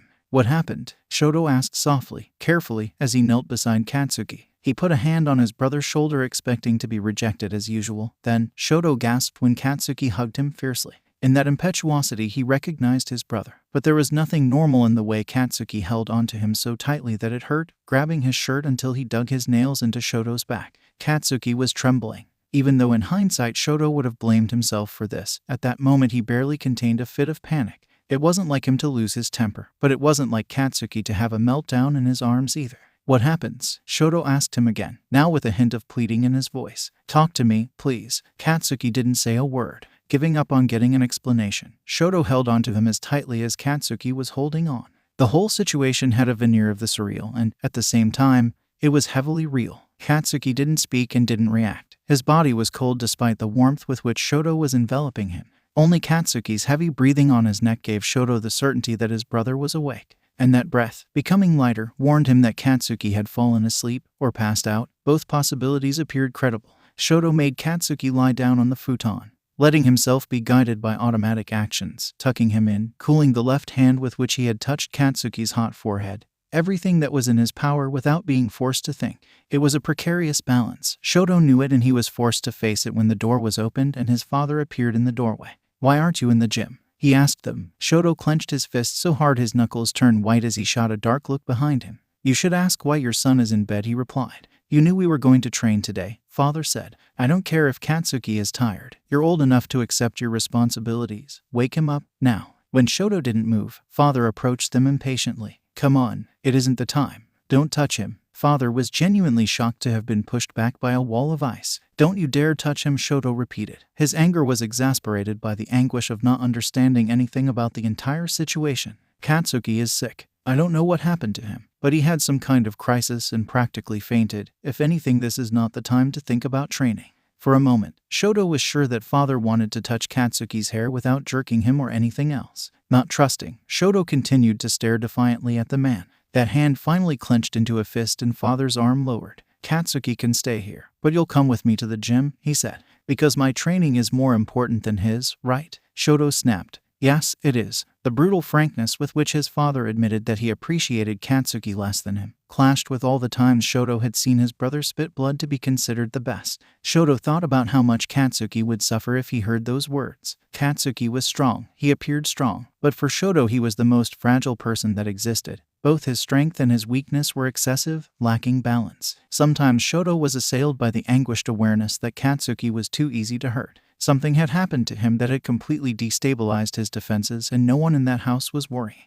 For a moment Shoto saw red. When he became rational again, his hand was throbbing and father was touching a bleeding nose. Shoto opened his eyes wide. In spite of himself, the boy was horrified that he had hit him. Remorse, fear, and frustration became tears. "Why can't you be a good father?" Shoto exclaimed with a trembling voice. "Why can't you? Why?" Shoto himself no longer knew what he meant. Anyway, before he could say anything else, Katsuki let out a strangled scream. Shoto instantly turned to him, realizing that he had screamed in his sleep. Shoto placed a hand on Katsuki's sweaty forehead. He hated feeling so helpless. The next sound that scared him was a ringtone. Shoto bit his lip as father answered the call with a haste that spoke of the urge to leave that room. "You always run away when your children are sick," Shoto accused him. Father's broad back tensed, but Shoto saw him leave without saying a word. "You always run away when your kids are sick." Shoto's words resonated in his head, and he couldn't deny that it was true. Even with Toya he had only been able to run away, terrified of his son's problems more than he had ever been of any deadly confrontation. Lost in those dark thoughts, 𝐭𝐲 belatedly registered the unusually distressed tone of his assistant. 𝗵𝗃, always resolute and overflowing with energy, was almost stammering, stumbling over forced and unclear words. "I don't want to alarm you, boss," she said nervously, "but this kid looks like him and I don't know, boss, really." The video was immediately withdrawn by the police technicians. The bastards had uploaded it to a public application. I don't remember the name. The one similar to a brand of biscuits where suicide videos and other sick bullshit had already appeared. Even Tsukachi-san isn't sure, but since the kid looks like Katsuki, the police sent it to me confidentially for. 𝐭𝐲 interrupted her. "𝗵𝗃, what the heck are you trying to say?" A moment of oppressive silence, so she started speaking like a machine gun, almost as if she were trying to spit out the words instead of pronouncing them. "Some bastards molested and filmed a kid on the train, although they darkened his face. He looks a lot like Katsuki. What? I'm sending it to you, boss. You just have to look at it and confirm that it's a mistake." In any other situation, 𝐭𝐲 would have been angry with 𝗵𝗃, who abruptly ended the call. Now he stared his phone screen where it was flashing a new icon. For a few seconds 𝐭𝐲 remained motionless with the phone in his hand. But he hadn't gone far enough from his son's room, because another scream, followed by Shoto's frightened voice asking Katsuki what was wrong, hit him like an electric shock. He just had to confirm that it was a mistake. Repeating 𝗵𝗃's last words, 𝐭𝐲 opened the video. The video was filmed with a low-resolution camera. The director's hand wasn't stable and his background grunts disturbed the entire audio compartment. Even so, the realism of the scene was a punch in the gut. 4 men stood around the smaller figure of a boy, hiding him from the other passengers. His face was pixelated, but his blonde hair and black uniform were perfectly recognizable. 2 men restrained his arms and a third held his mouth shut with one hand. The 4th man had wrapped an arm around boy's waist, forcing him to press the back against his chest. His hand was inside the boy's unbuttoned trousers. 𝐭𝐲 recognized the noise of his phone shattered before realizing that he was the one who threw it against the wall. He didn't even immediately realize that what was bothering his hearing was his own heavy panting. 𝐭𝐲 put a hand to his mouth. His brain was momentarily blank. 𝐭𝐲 had felt something similar the day he had climbed the hill where Toya was waiting and he had found only burnt grass. The intrusive memory of his dead son, the son he had killed, exasperated his emotions. Pumped by adrenaline, barely rationally aware of his actions, 𝐭𝐲 burst into Shoto's room with such violence that he cracked the door frame. Pushing Shoto aside, 𝐭𝐲 bent over Katsuki and unbuttoned the collar of his uniform. His stomach dropped at the sight of the reddish hickeys on Katsuki's skin. "Dad," Shoto's voice trembled. "What? Get out of here." 𝐭𝐲 yelled at him like he had never screamed before. He regretted it when Shoto looked really scared. Because 𝐭𝐲 didn't want his son to be afraid of him and, above all, because he woke up Katsuki. 𝐭𝐲 was so ashamed of his impulse to leave that he hated himself, especially when he recognized a glimmer of resentment within himself. He couldn't accuse Katsuki of anything he didn't want to, just as he had never, ever blamed Toya. Yet there was still a strong impulse to wonder why everything always had to go so badly with his children. Why he couldn't simply train them to become the best heroes without medical diagnoses or crises or rapes. God, his son was raped. It was among the hardest things 𝐭𝐲 had ever done to turn and face Katsuki. 𝐭𝐲 didn't understand what Katsuki read on his face. He only knew that one moment his son had been tense like a defensive animal, ready to hide, while the next Katsuki understood that 𝐭𝐲 knew. A pure terror crossed his eyes. He reacted so violently and suddenly that 𝐭𝐲 was unable to intercept him. It was Shoto who blocked his brother when Katsuki ran past him to reach the door. But Shoto couldn't hold him back. He screamed in shock and pain when Katsuki bit his arm to free himself. A few seconds and Katsuki had rushed out like a fury. "Katsuki," Shoto called out to his brother as he started to chase him. But now 𝐭𝐲 was faster. He ran to the entrance, his chest heavy with a dark foreboding. There 𝐭𝐲 was hit by a gust of freezing wind. The door was wide open, the rain wet the floor. Katsuki was nowhere to be found. 13 years. Part 2 Chapter Text. Katsuki saw the woman who was about to be attacked. He didn't have time to prevent the robber from ripping her purse from her shoulder, making her fall to the ground due to the sudden loss of balance. But Katsuki prevented his escape by throwing the empty can in his hands into the motorbike's wheels. Katsuki imagined that a good hero would have to cushion the asshole's tumble on the sidewalk. But the woman had slipped in a puddle. She was staring at her bloody knee in shock, and Katsuki had no desire to make things better for that bastard. He grabbed the bag and handed it back to its owner without saying a word. She tried to say something, maybe to thank him. Katsuki backed away quickly, but before walking away he made sure that, despite the unfrequented streets, someone was approaching her to ask what had happened. The asshole groaned when Katsuki walked past him, so he was still alive. Katsuki turned his back to everyone, even though he was now quite convinced that no one would pay much attention to him anyway. People had even less time than usual for others when it rained. The street lights were dim, some completely out. A dog barked in the distance. It was so cold that Katsuki could see his breath. 3 rainy days had passed since he ran away from home. He left wearing only the clothes he'd woken up in, without even grabbing a jacket. Now he had no money, he had no idea where he was, and he was starving. Katsuki was reaching a blind spot of desperation. The memories of what had happened still haunted him as soon as he closed his eyes. Katsuki had initially forced himself to remember as much as possible. But it wasn't a smart move. He had vomited, doubled over in an alley, after recalling the sensation of sweaty hands touching him. For the last few nights he had slept in the parks, huddling under the benches. Luckily no one had bothered him yet, neither tramps nor willing snoopers, but Katsuki knew he wouldn't last long in these conditions. His father certainly hadn't reported his disappearance to the police. It would have been a bad blow for 𝗵𝗲's name, the hero unable to keep his own son under control. And Dad must have hated how weak and useless Katsuki was. Katsuki-kun. During the day, some people gave him strange looks. After all, he was still wearing his black uniform, and in his escape he hadn't even put on his shoes, the socks now splashed with mud. Yet no one had ever tried to stop him or talk to him. Katsuki had started to feel invisible in the crowd, so hearing that voice saying his name left him disconcerted. Raising his head with difficulty, Katsuki saw a known person. As an extra he was easily recognizable, a blonde-haired boy with large red wings. However, Katsuki remembered him for one reason in particular. He was a very young debutante of 18 or perhaps 19, the goose that laid the golden eggs of the commission who had recently started frequenting the hero's work. He had been at the last awards ceremony for the 10 best heroes in which his father had come second. Always and in any case second. Shoto hadn't noticed him, but since his brother often lived in a world apart it was normal. Katsuki, on the other hand, had easily noticed this guy who had been watching their father all day. Since many idiots were critical of 𝗵𝗲 as if he wasn't the hero with the highest solved cases, Katsuki had appreciated the bird almost adoring look, grateful, filled with admiration and need. It had seemed that he was eager to talk to 𝗵𝗲, but he still didn't have the courage to approach him. Hawks, Katsuki called him without thinking. Your hero name is Hawks. It's a stupid name. Those words sounded absurd to his own ears. That's why Katsuki didn't get angry with Hawks, who raised his eyebrows. Not that he had the strength to be angry. Getting pissed off drained a lot more energy than a calm person could believe. Furthermore, having gone beyond that spontaneous reaction, Hawks returned to staring at him with a deeply aware expression. Your father has been looking for you for days, he told him. His calm, controlled tone was that of someone used to dealing with children on the edge. Katsuki blushed mortified. Now he was this, a victim, someone who ran away from home and wandered the streets like a homeless. His behavior was insane. Even though Katsuki realized it, he simply couldn't remember how to control himself. You are a liar, Katsuki replied. Hawk's eyes darkened. They were amber yellow, really similar to those of a bird of prey, but at that moment they appeared almost black. Your father is looking for you, he repeated, emphasizing those words forcefully. He's been patrolling the city for days to find you. He alerted both the commission and the police of your disappearance. I'm honestly surprised to be the first to find you, because no one was looking for him. It was much easier for Katsuki to keep telling himself this than to believe Hawk's statements. Less scary, too, certainly less heavy. It was better to be ignored than to be known as a damn charity case for heroes and cops. Suddenly, Katsuki couldn't stand Hawk's presence anymore. He turned away with the urgent need to put distance between them. He wasn't running away, that wasn't it. He was in control of his actions and did what he wanted, nothing else. Hawks, with a lightning-fast movement of his wings, anticipated Katsuki's moves and stepped in front of him to block his way. It's useless, kiddo, I'm faster than you, Hawks said, still in that calm voice. He held out a hand towards him and damn, he was stupidly young and not even tall, but Katsuki stiffened defensively. Come on, let me take you. Katsuki released an explosion that in his physical state made his head spin, powerful enough to throw him back several meters from Hawk's outstretched hand.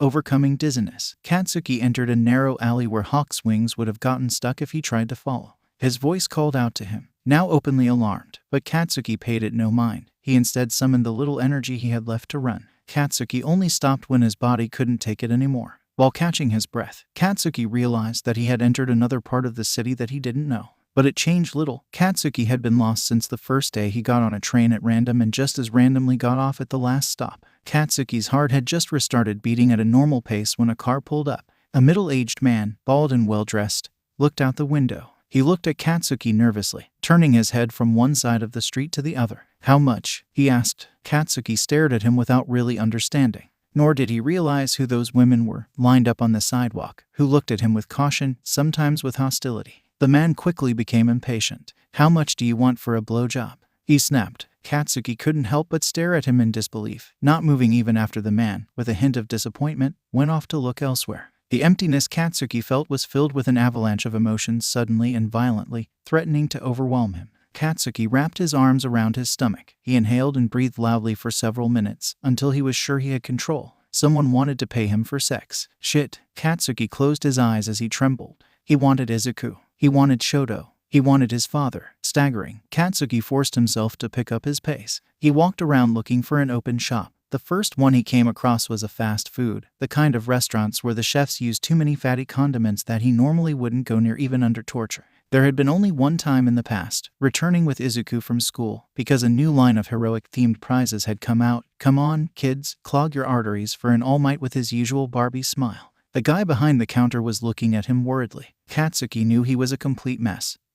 Swallowing a lump in his throat, he approached him with a new determination. I need your phone. Please, I have to call home. Katsuki would never forget his brother's voice. Shoto was crying. He had made Shoto cry. Katsuki had told him the address of that place, and he had literally begged him to stay still, because father would come to get him immediately, and please, Katsuki had to wait. Locked in the bathroom, Katsuki tried not to look at his reflection. He hated the pathetic boy in the mirror, with his unhealthy paleness and dark bruises under his eyes. He probably stank. It was inexplicable to him how the man in the car had even been willing to pay for something as disgusting as he was at that moment. Strangely lulled by that spiral of morbid thoughts, Katsuki splashed cold water on his face. He forced himself to stop only when his frozen fingers began to lose sensitivity. Katsuki had just come out of the bathroom when he saw his father burst into the restaurant.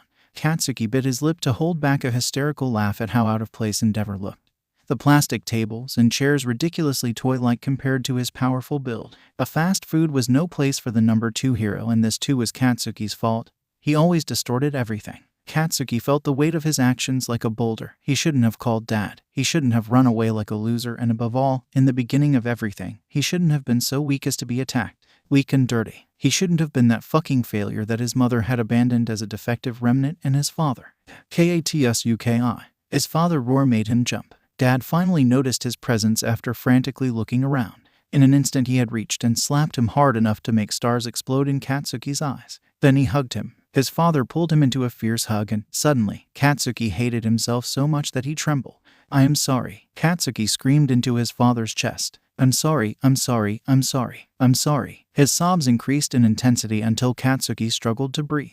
Dad said nothing. When Katsuki stopped crying, only then, he said in a low voice that he had taken him. Katsuki thought that was a very literal statement. Dad lifted him into his arms, and, instead of feeling ashamed, Katsuki buried the face in his shoulder. Dude, should I call an ambulance or the police? The guy interjected, suspicious. Katsuki felt his father's grip tighten in a way that could only be described as protective. He is my son, Dad said. It was as if he didn't care that Katsuki was dirty and wet. We don't need anything. I'm taking him home. The residential neighborhood where his father lived was not connected to public transport. Katsuki had to walk for over half an hour until he reached the bus that would take him to the first stop on the train to his public school. It was tiring and unnerving, especially in winter or during rainy days, but it had become a matter of perseverance for Katsuki to grit his teeth and not complain.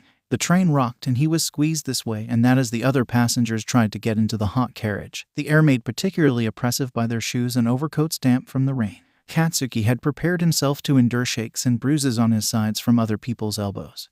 But never, in any way, could he have imagined the horrible sensation of a pair of hands groping his buttocks. He had seen girls molested on the train and had always helped them, shouting threats at the top of his lungs at those pigs, but he was a boy. It shouldn't have happened to him. Now that it was about himself, Katsuki couldn't react when the man behind him stopped groping his ass and started touching him between the legs. He was a large man who put an arm around his waist and a hand around his throat. Katsuki's brain told him it was impossible. Something like this couldn't happen. There were so many people, someone had to notice him. As if he had read his mind. The man chuckled in his ear and applied light pressure to his throat, the thumb pressed menacingly against the carotid artery. Don't you dare scream. I don't have a great quirk like you or your father, but with this useless finger-strengthening power I could still suffocate you in seconds. Katsuki felt even more nauseated when he discovered that this stranger knew who he was. He tried to scream, promptly silenced by the man's tongue in his throat. The guy continued kissing him as he slipped a hand inside his pants. Katsuki struggled before the man's finger pressed against his anus and made him stiffen again. He screamed as the man started fucking him brutally. Katsuki tilted his face in pain.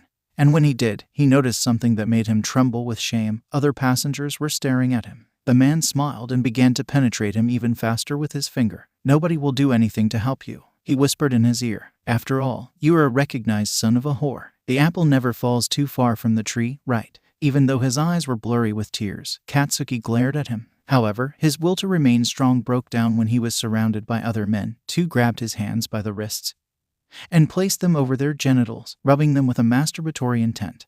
The third yanked his hair to force Katsuki to tilt his head back so as to leave his neck exposed. At first Katsuki thought it, then the thought became a whisper, and the whisper a cry that only the first man's tongue, once again at the back of his throat, managed to suffocate. Dad, Katsuki, I'm here, 𝐭𝐲 replied calmly, as if Katsuki hadn't just called out his name in his sleep just before waking up with eyes wide. Katsuki was panting and shaking, clutching the blanket between the fingers. 𝐭𝐲 thought of touching him to dry the tears, but his arms weighed like lead. Even though it had been easy to hug Katsuki out of emotion, pumped by the adrenaline, now that 𝐭𝐲 had his son back at home, the more hours passed and the more the anxiety of not knowing what to do grew in him. Now that you're awake, you should take a bath, 𝐭𝐲 told him. The previous evening he had sent him to bed after only making him change his clothes and dry his hair. Katsuki seemed grateful for that practical suggestion, at least until his gaze started darting nervously around the room. Shoto, he asked softly, 𝐭𝐲 didn't understand whether or not Katsuki was hoping for an affirmative answer. It's noon, he replied. Shoto went out to lunch with Natsuo and Fayumi. It was implied that 𝐭𝐲 had encouraged their exit, keeping them away until Katsuki declared he wanted to see them. Katsuki nodded without any emotion. He kept that impenetrable expression until 𝐭𝐲 asked him if he wanted to bathe together. Then Katsuki looked horrified before shaking his head furiously. No, he refused so vehemently that under any other circumstances 𝐭𝐲 might have been offended. 𝐭𝐲 didn't like the idea of leaving him out of his sight. However, he was stumbling in the dark, tense, frustrated and unbearably insecure, so he ended up complying with Katsuki's request. He remained outside the bathroom door, vigilant, in case Katsuki felt sick while he was washing. It was there that 𝐭𝐲 met his wife. In recent years, Rei's addiction to tranquilizers and sleeping pills had worsened, prompting her to spend more time in her bedroom than she did anywhere else in the house. Rei had always possessed something ethereal in her appearance, but she was now an almost evanescent presence, always silent, thin and white. She rarely joined the meals and, on the other hand, 𝐭𝐲 also rarely had time to sit at the table with his children. In those last days, while Fayumi and Natsuo had seemed unnerved by Katsuki's disappearance and Shoto had panicked, 𝐭𝐲 had only glimpsed Rei once, in the kitchen, while she was preparing a cup of tea with a relaxed attitude. Even now she looked at him with that particular expression, apparently calm, even disinterested, hiding within herself a coldly calculating mind. She was the same as the day their marriage was decided. That day 𝐭𝐲 had faced her without batting an eyelid, and, he imagined, had he not been too obsessed with his goals, he would have been fascinated by her. Now she disturbed him in an unpleasant way. You really don't feel any affection for a boy you've raised since he was born? 𝐭𝐲 asked her. Rei replied without changing her expression. Why would I do that? He isn't my son. He is the son of another woman who made Toya suffer. Toya, my boy. Toya is dead. Dead. I know we all have our faults, but it was his birth that gave Toya the final blow. And it was you who brought him to this house. She suddenly raised her voice. You were there when our son read in the newspapers about your pregnant lover. You had seen his devastated expression because he only wanted Dad. Always and only Dad. Dad, look at me. But Dad was so terribly determined not to pay attention to him that he preferred to have a bastard. You knew it, and anyway you took him to our house instead of sending him to an institution, or at least paying an investigator to find that whore of his mother. 𝐭𝐲 had never heard Rei scream like that. He and his wife were so similar. 𝐭𝐲 found himself thinking this with absolute, disarming self-criticism as she gasped for breath. If such a dialogue had occurred some time earlier, 𝐭𝐲 would have reacted violently, becoming angry and rejecting Rei so as not to be forced to face their family problems. The weight of those last days had hit him like a typhoon, leaving 𝐭𝐲 too exhausted and restless for being a liar, young and unprepared. They had both reacted by fleeing to Toya's desperation, he offloading all responsibility to his wife and she doing less than nothing. After Toya's death, 𝐭𝐲 had then devoted himself fervently to cultivating Shoto's perfection, while Rei had fed on her own resentment. The day he had to bring Katsuki home from the hospital, 𝐭𝐲 had hastily shoved him into her arms, with the superficial thought that it would make no difference to her to take care of one more baby. But even if Rei had opposed it by trapping half the house in a block of ice, even if he himself had had to save Katsuki from hypothermia, 𝐭𝐲 had never really faced the emotions of her wife. In that moment, 𝐭𝐲 felt like he was discovering for the first time how much she needed to hate Katsuki to hold the pieces of her life together. If Katsuki had never existed, ironic as it sounds, Rei probably would have reacted to Toya's pain with a nervous breakdown. He was molested, even though he hadn't wanted to share the reason for Katsuki's escape. 𝐭𝐲 said the truth as if it could change something. He is 13 years old and he was attacked on the train he takes to go to the school we sent him to. For a brief moment he saw her waver. Then she pursed her lips and returned to her frozen expression. "It's not my problem," she stated. She left soon after, and Enji didn't stop her. He didn't know what to say to Rei, and although he despised himself, he didn't know what to say to Katsuki either, who came out of the bathroom shortly after and couldn't not have heard everything. He simply couldn't. However, he was acting indifferent. "I cleaned the tub," he informed him. Enji ran a hand through his hair, not knowing whether to hug Katsuki or shake his shoulders until he didn't even know what. Katsuki asked permission to leave, still unnaturally calm, and Enji couldn't help but let him go. The previous evening, once they got home, Dad had told him that it was late. He must be exhausted. They would talk the next day. Katsuki, despite the guilt towards 𝗧𝗪, had been grateful. Back in his room, he had surprised by the sight of his old stuffed animal on his bed. Katsuki had blinked at the machine gun-wielding raccoon, one of his ears torn, his fur slightly faded, who had been dug up from who knows what box from his childhood. The plush that 𝗧𝗪 had found for him. Rocket was an anthropomorphic American hero that Katsuki had secretly loved as a child. Or at least it had been a secret until 𝗧𝗪, half to make him happy and half out of spite towards their father, had forced 𝗵𝘃𝗻𝗻 to buy that plush for his 5th birthday. And now his brother had looked for it. Why? Hoping for his return home. It had been painful to imagine 𝗧𝗪 rummaging through the closet looking for a piece of their past. While he didn't even know if Katsuki was alive or dead. Katsuki had slept hugging the plush, and even now, he held him close as soon as he got back into bed. He was warm, clean, and comfortable after the bath, yet the feeling of dizziness remained as much as the phantom sensation of having hands touching him. 𝗧𝗪 caught him hugging the plush when he barged into his room. Their father's altered voice was telling him to wait, but his brother looked like someone who would burn the house down to the ground before accepting being kept out any longer. Katsuki didn't care about his dignity. Also because 𝗧𝗪 hugged him like a damn panzer, him and the plush all together. "You're a selfish asshole," 𝗧𝗪 croaked into his shoulder. "Damn you, Katsuki, Katsuki surrendered to his brother's hold as he closed his eyes. "I told you not to swear. You're ridiculous," he murmured. 𝗧𝗪 made a sound somewhere between a snort and a laugh wet with tears. "You almost drove me crazy. And don't you dare comment that it's not up to you if I am mad, because I swear, I'll beat you." It was all miraculously good. Close to the person who had always been next to him since they were two stupid brats in diapers, until 𝗧𝗪 forced him to look at his face. Katsuki frowned, despite the relief when he heard 𝗧𝗪 ask, again, what had happened to make him run away. It was an overwhelming relief that their father hadn't told anything. "Did you have problems at school?" his brother urged. "Izuku-kun told me it had been a normal day, but I know how good you are at sneaking into trouble. Did they say something bad to you? Are you hurt? It's none of your fucking business." Katsuki snapped. Then he looked away so as not to see 𝗧𝗪's hurt expression. "I'm back now, right?" he muttered. 𝗧𝗪 showed him his phone. Izuku had sent dozens and dozens of messages. "I told him that you were sick, but you should talk to him," he said coldly, and damn, 𝗧𝗪 was always chill when he was really angry. Katsuki hated being such an emotional wreck, yet he couldn't deny the renewed wave of relief that invaded him as soon as 𝗧𝗪, after seeing his tears, hugged him again. "I'm just worried," 𝗧𝗪 murmured. "I know." It was true. Katsuki could feel his brother's fear. Silence fell between them. Their breaths were shaky and heavy. The door opened. This time 𝗵𝘃𝗻𝗻 appeared. Unlike their brother, she didn't rush to Katsuki, standing stiffly in the doorway. She held a tray with a bowl of rice in her hands. "You need to eat something," Dad said behind her. He didn't seem angry with 𝗧𝗪. 𝗵𝘃𝗻𝗻 crouched down to put down the tray, avoiding eye contact with him so carefully that Katsuki might even have considered it funny. He actually couldn't bring himself to care. Not about this and not about the way in which, having completed her task, she left without saying a word to him. "𝗵𝘃𝗻𝗻 and Natsuo think you ran away to get my attention." Dad spoke in a neutral tone that hid an infinite number of subtexts. They didn't know and wouldn't know unless Katsuki gave the permission to talk. Furthermore, Katsuki feared reading regret in his father's words, dangerously close to displeasure. To ignore both this and 𝗧𝗪's tension, Katsuki quickly concentrated on the food. 𝗵𝘃𝗻𝗻 had always been good at cooking. The salmon was cooked to perfection, both green and black seaweed harmonizing with the rice. Katsuki was amazed that he wasn't hungry. The night before he would have killed for a meal, and now he had to force himself to eat. Katsuki swallowed some mouthfuls, watched with unnerving intensity by his father and brother, before his stomach violently rebelled. 𝗧𝗪 attacked him with sudden pangs in his stomach and a shooting pain in his head. Katsuki threw up everything. His brother's warm hand began to rub his back, while Dad had joined him in less than a second. Through the haze of nausea, Katsuki was glad of their presence, at least until Dad declared that they were going to the hospital. "No," Katsuki growled between gasps, still shaken by strong retching. When he stopped spitting bile, he wiped his lips with the back of his hand. "I'm not going," he repeated. "I'm not going to any fucking hospital." For a moment, it looked like his father might slap him. Instead, he pursed his lips and grabbed him by the waist. Katsuki reacted instinctively.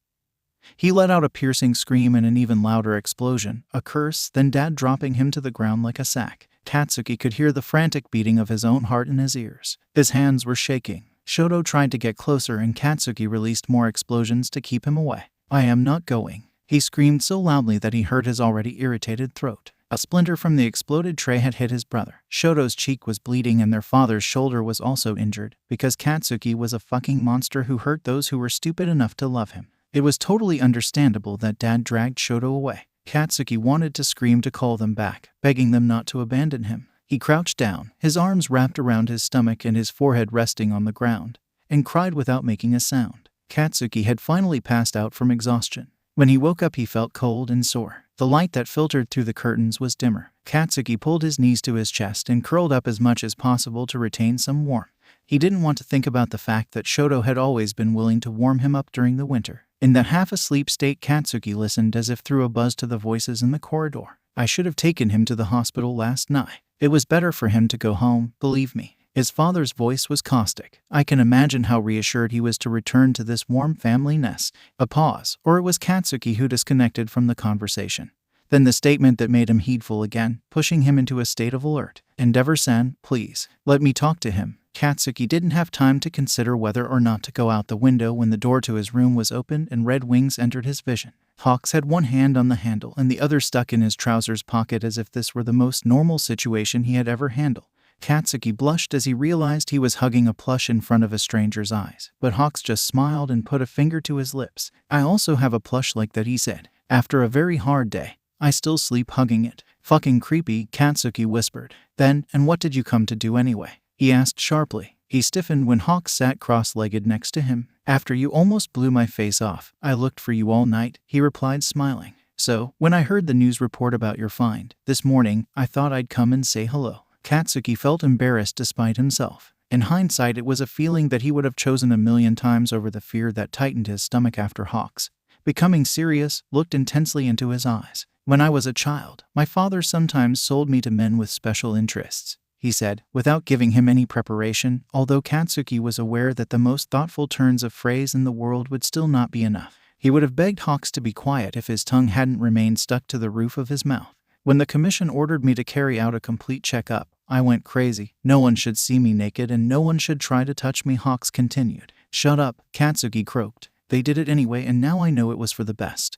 But I remember that if they hadn't held me down on that table, I could have killed the doctor. I told you to shut the fuck up." Hawks' gaze became piercing enough to make Katsuki tremble. He didn't say anything else, just looked at him and Katsuki wanted to scream. "They didn't even rape me," he blurted out. "It was just a fucking finger. A fucking stupid finger, and yet I don't. Violence is not a competition to see who suffers the most," Hawks replied. "Yours was rape, Katsuki. Don't allow yourself to belittle what happened." Katsuki flinched when Hawks placed a hand on his face. "But you're strong, aren't you? You are strong and you are not alone, so you will definitely get over it." "I'm weak," Katsuki said bitterly. He was, and perhaps he was also alone because his father might not have forgiven him for his latest outburst as an unstable madman. Hawks jerked his thumb towards the door. "I have instructed Endeavor-san and your brother to buy some perfectly useless stuff to talk to you calmly," he clarified, as if reading his mind. "Incidentally, I think Shoto-kun did a lot more damage than you to express his displeasure. While we wait for their return, you could help me free the house from the ice. What do you think?" Katsuki bit his lip to hide a trembling. Hawks smiled more gently. "It's painful that a strong person is put in the position of believing himself weak. Come on, kid, I know you'll get through it." "I'm not a kid, asshole." Hawks was pushy, brazen and annoying, like a mosquito, fluttering wings included. However, where in the past Katsuki had suspected him of playing a public role, now it would be impossible to deny his sincerity. "I'm sorry you had a shitty father," Katsuki would have told him if the idea of further intimacy hadn't given him goosebumps. "I'm sorry if I almost blew your face off," he said. "These things happen," replied Hawks, taking on a light-hearted attitude again. He stood up and brushed imaginary dust off his pants. "So, shall we go and dismantle the iceberg in your living room?" Katsuki almost nodded, but he was struck by a sudden thought. Besides, he didn't mind lingering a few more seconds before braving the nausea and migraine by getting up. "Who represents?" he asked. "I mean your plush." Since it was only a banal curiosity, Katsuki hadn't anticipated the deep and unexpected blush that colored Hawk's cheek. "Is this something like a blow-up doll?" Katsuki inquired warily. Hawks looked at him bewildered. Then he threw back his head and burst into genuine laughter. Katsuki would have been angry if it hadn't been obvious that the bird wasn't laughing at him. And although Katsuki understood that his question had been evaded, this time he agreed when he was asked for the third time to go and sort out Shoto's emotional outbursts. "Just give me a few minutes to call a person," Katsuki said. His phone was on the desk, where he had left it before running away and still charged thanks to his brother's interest. Katsuki didn't object when Hawks grabbed it with a feather to hand it to him. The phone's memory hadn't imploded despite the disproportionate number of messages and calls. Izuku was a pain in his own right, a suffering made up of both shame, loss, and inadequacy, something Katsuki couldn't or didn't want to face at that moment. He just dialed Izuku's number and took a long breath, waiting to hear to a frantic voice exclaiming his name. 14 years. Part 1 Chapter Text. The sound of his footsteps echoed through the damp underpass, loud in the silence, but still not enough to cover the much more deafening one of his thoughts. Izuku still heard the echoes of the last hour, the noise of his classmates when they heard him say that he wanted to attend UA, the professor's laughter, Kaken's screams as he threatened everyone with a violent death if they didn't shut their fucking mouths. Then Kaken had yelled at him. They had both screamed at each other. As he quickened his pace, Izuku blinked back tears. Rationally, Izuku realized that an argument wasn't a tragedy. They were 14 years old and had known each other since they were children. If anything, it was strange that had been their first serious fight. However, Izuku couldn't help but feel a sinking feeling in his stomach. It was also the first time since the elementary that they hadn't left school together, and it was horrible to be alone.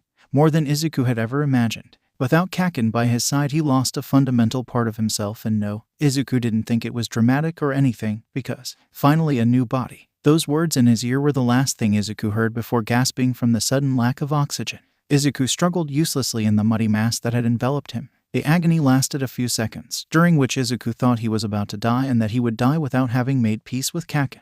In the same way Izuku had been trapped, he was freed, suddenly, without having time to understand what was happening. Izuku at least understood that he had fainted, as one moment he was gasping for air and the next a huge hand was slapping him. Izuku's eyes widened as he recognized who was in front of him. "All Might," he squeaked. His throat burned and he was nauseated, but the excitement was stronger. Although Izuku tried not to idolize him too shamelessly so as not to offend Kaken, he was All Might. Izuku didn't think before clinging to All Might's leg. It was instinct, simply moved by the urgency of not missing that opportunity. Izuku needed to talk to him. He had to ask, to know, then maybe. This job is hard and dangerous even for owners of powerful quirks. In good conscience, I cannot tell you that goodwill is enough. Well, it wasn't as if Izuku had been blind. However, hearing it said by the #1 hero who, at least in interviews, boasted about how anyone could achieve any goal thanks to commitment, did a little more than hurt. Izuku opened his mouth to reply, closed it without knowing what to say, and made a strangled noise when All Might shrank before his incredulous gaze. It was All Might, right? Apparently yes. Izuku listened to him tell his story, sometimes failing to stifle his stutters and questions. He promised not to tell anyone while he thought that Kaken was an implied exception. The shock of seeing All Might in those conditions helped Izuku mitigate the pain caused by his words. This returned to attack him later, once he came down from the roof and walked home alone, gripping the straps of his backpack tightly. His knuckles almost white, Izuku wondered bitterly how Kaken would react. He, who had been furious to hear him suggest that the general studies course would have been a possibility, perhaps would reconsider his position upon discovering that #1 himself had precise ideas about the quirkless in the heroism course. Though, for Kaken to prove All Might wrong would have been an incentive. Izuku smiled at the idea. It wasn't a very happy smile or even a particularly convinced one, yet he was sure that no one but Kaken could make him smile at that moment, since he was thinking of him. At first Izuku believed he had imagined that flash of blonde hair. He had just stopped in front of a crowd of people and, standing on tiptoe, leaned out to find out what had happened. Izuku realized with a shudder that he hadn't been wrong. It was the sludge villain who had almost killed him, but now it was Kaken who was trapped inside his grip. Izuku also saw that many people were filming the scene with their phones as if it were a show, while some heroes, although not busy evacuating civilians who were too close, watched without intervening. Izuku took action even more impulsively than when he had grabbed All Might's leg, his brain emptied of what wasn't the absolute imperative of saving Kaken. "K-I-C-C-H-A-N. He screamed at the top of his lungs. Izuku looked away from Katsuki's red eyes, whose scared expression was wrong, completely and utterly wrong. Instead he observed the villain, quickly searching for a weak point. Izuku threw his backpack with all his strength into the only visible eye. If he hadn't been so pissed off, Katsuki would never be caught by a third-rate villain. He had realized that he had been attacked after that disgusting sludge had already enveloped him, preventing him from moving, only because he had been brooding about Izuku's bullshit. At that point his first thought had been to lash out, releasing explosions with the sole aim of freeing himself. But his father's training had dominated instinct. Rather than wasting his energy struggling blindly, Katsuki had to stay still, concentrated, waiting for the right opportunity. Katsuki knew he could beat that villain. An opportunity was enough, just a small, damned opportunity to fight back. It was Izuku who offered him one. The moment the villain loosened his grip due to the pain, Katsuki was ready to act. In a flash he set off a small and rapid explosion, similar to a bullet, which opened a gap to let his hand. As soon as Katsuki felt the cool air between his fingers, he quickly dug them into the sludge. His second blast was much more powerful and was followed by the villain's cry of pain. With the third, Katsuki pushed the enemy away from the crowd of people, and with the fourth, the only one for which he used both hands, he threw him into the air. Afterwards, the fight barely lasted a minute. Katsuki dodged and attacked as he had been trained to do practically his entire life. The muddy shit was nothing compared to his father. Hell, he wasn't even worth anything compared to Shoto. Panting, Katsuki stared at the disgusting mess at his feet. He didn't really realize that he had done something that would make his father proud of him, because the thought of Izuku filled his mind. Katsuki looked around, only relaxing once he saw him unharmed. Izuku was sitting on the ground, thrown away from the shockwave of the latest explosions. His hair was more disheveled than usual, and when their eyes met he smiled. Katsuki rushed to him without remembering that they had argued. He dodged the pseudo-heroes who wanted to compliment him, as if he could give a damn about their admiration. Well, maybe a little, yes, but they weren't a priority. Katsuki crouched on his heels in front of Izuku. He was right about him, of course he was. "I told you, you asshole," he smiled triumphantly. "What's the point of a shitty quirk if you can blind your enemies with nerdy backpacks?" Izuku let out a tearful laughter. Immediately afterwards he bit his tongue and blushed, embarrassed. Katsuki was always smiling, happier than he had in the last year. He couldn't even remember the last time he had been eager to see his father and tell him something. He had defeated a fucking villain, thanks shit. Then suddenly Izuku's lips were on his. Izuku hadn't planned on kissing Kaken. Well, he hadn't even thought of meeting All Might or risk dying. But above all of kissing Kaken, more like a clash of teeth than a real kiss. It wasn't a sudden realization of his feelings. Nothing so dramatic. Izuku had long ago accepted that he was hopelessly in love with his childhood friend.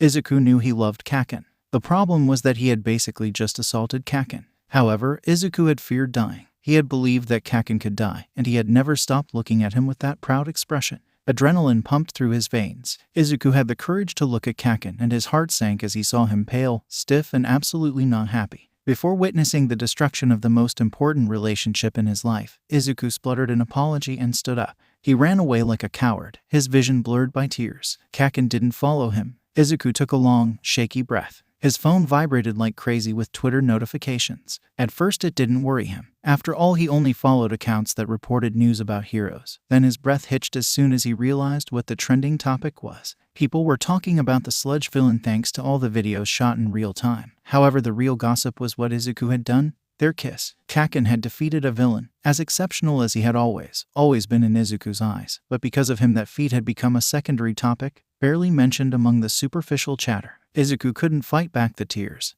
He was nothing more than an obstacle to Kaken. If it had only concerned himself, Izuku wouldn't hesitate to become a quirkless hero. It was his dream, and, as such, there were no risks he couldn't face. But Kaken was here, and Izuku was terrified that, just by existing and persevering on that path, he would put his life at risk. For this reason, Izuku had thought about general studies. But Kaken had become furious. Izuku adored him, so he had kissed him, but in this way he had ruined his moment of glory. Stupid and useless. No, harmful, dangerous, and young Midoriya. A voice calling him broke Izuku from that spiral of guilt. All Might was there in his skeletal form. "I saw what happened," he said, immediately confirming Izuku's suspicions that he had been waiting for him. "Endeavor-san resolved the situation before I could intervene. I didn't know he was such a strong and brave boy." "Kaken is awesome," Izuku replied. He had spent the last 8 years repeating it to anyone who belittled Kaken without even knowing him, denigrating him only because of his birth. All Might nodded, not noticing or at least not caring about Izuku's rude tone. He smiled. "As impressive as young Todoroki is, I was especially struck by you. I saw you running to help him without any hesitation. It's normal, isn't it? If you see someone in danger, you instinctively try to save him." It was true, so Izuku felt it was unnecessary to admit that Kaken was special. All Might's smile became dazzling, so genuine that, for the first time that day, Izuku burst into tears for reasons other than anxiety or sadness. He didn't even fully metabolize All Might's words. It was his expression full of confidence that which left Izuku on his knees. "My boy, this is why you can be a hero." At first it had been horribly similar to the previous year's scenario Katsuki caught on video. In hindsight, it was obvious that it was nothing like that, because otherwise Burnin would have put her phone under his nose while they were on patrol, much less remained at his side with a toothy smile on her face. This time, scrolling through one video after another, first nervously, then with relief mixed with pride, 𝐻𝐸 saw his son escape a villain and defeat him in an excellent fight, really excellent. Then 𝐻𝐸 watched as Katsuki was kissed in the middle of the street by the green-haired brat. "Youth is so beautiful and impulsive," Burnin sighed. When 𝐻𝐸 flatly told her to shut up, she did. She only added that if he wanted to go home early, she could have patrolled alone for the rest of the day. Deserting work was something 𝐻𝐸 had never done. Under normal conditions, he wouldn't even have thought about it. However, 𝐻𝐸 was worried. Katsuki had been molested less than a year earlier, and he still flinched if someone brushed his shoulder without first announcing himself. As much as 𝐻𝐸 hated to accept it, his son wasn't a normal boy. 𝐻𝐸 finally compromised with himself and called Katsuki. It was 𝗧𝗪 who picked up the call after a few rings. "Katsuki is back home," he said without preamble. "Right now he's locked in the gym blowing up your equipment." "Is he sick?" 𝐻𝐸 asked sharply. "I think he's just upset because Izuku-kun kissed him," 𝗧𝗪 replied. His tactless frankness somehow calmed 𝐻𝐸, although, immediately afterwards, he made him frown by saying too much. Izuku-kun would be a good boyfriend for Katsuki. They have always been friends. But if they got engaged, this would save me from checking on other unknown people. "I get the point," 𝐻𝐸 hushed him. He hadn't implied anything bad. He didn't want to discuss those issues with his children, but there had been no accusation in his words. Yet 𝗧𝗪 immediately went on the defensive. "Don't you dare make Katsuki feel bad because he might get engaged to a boy," he threatened. "Your brother's romantic choices are the least of my problems," 𝐻𝐸 retorted. It was true. The sexual orientation of his children was low on the list of things he deemed important.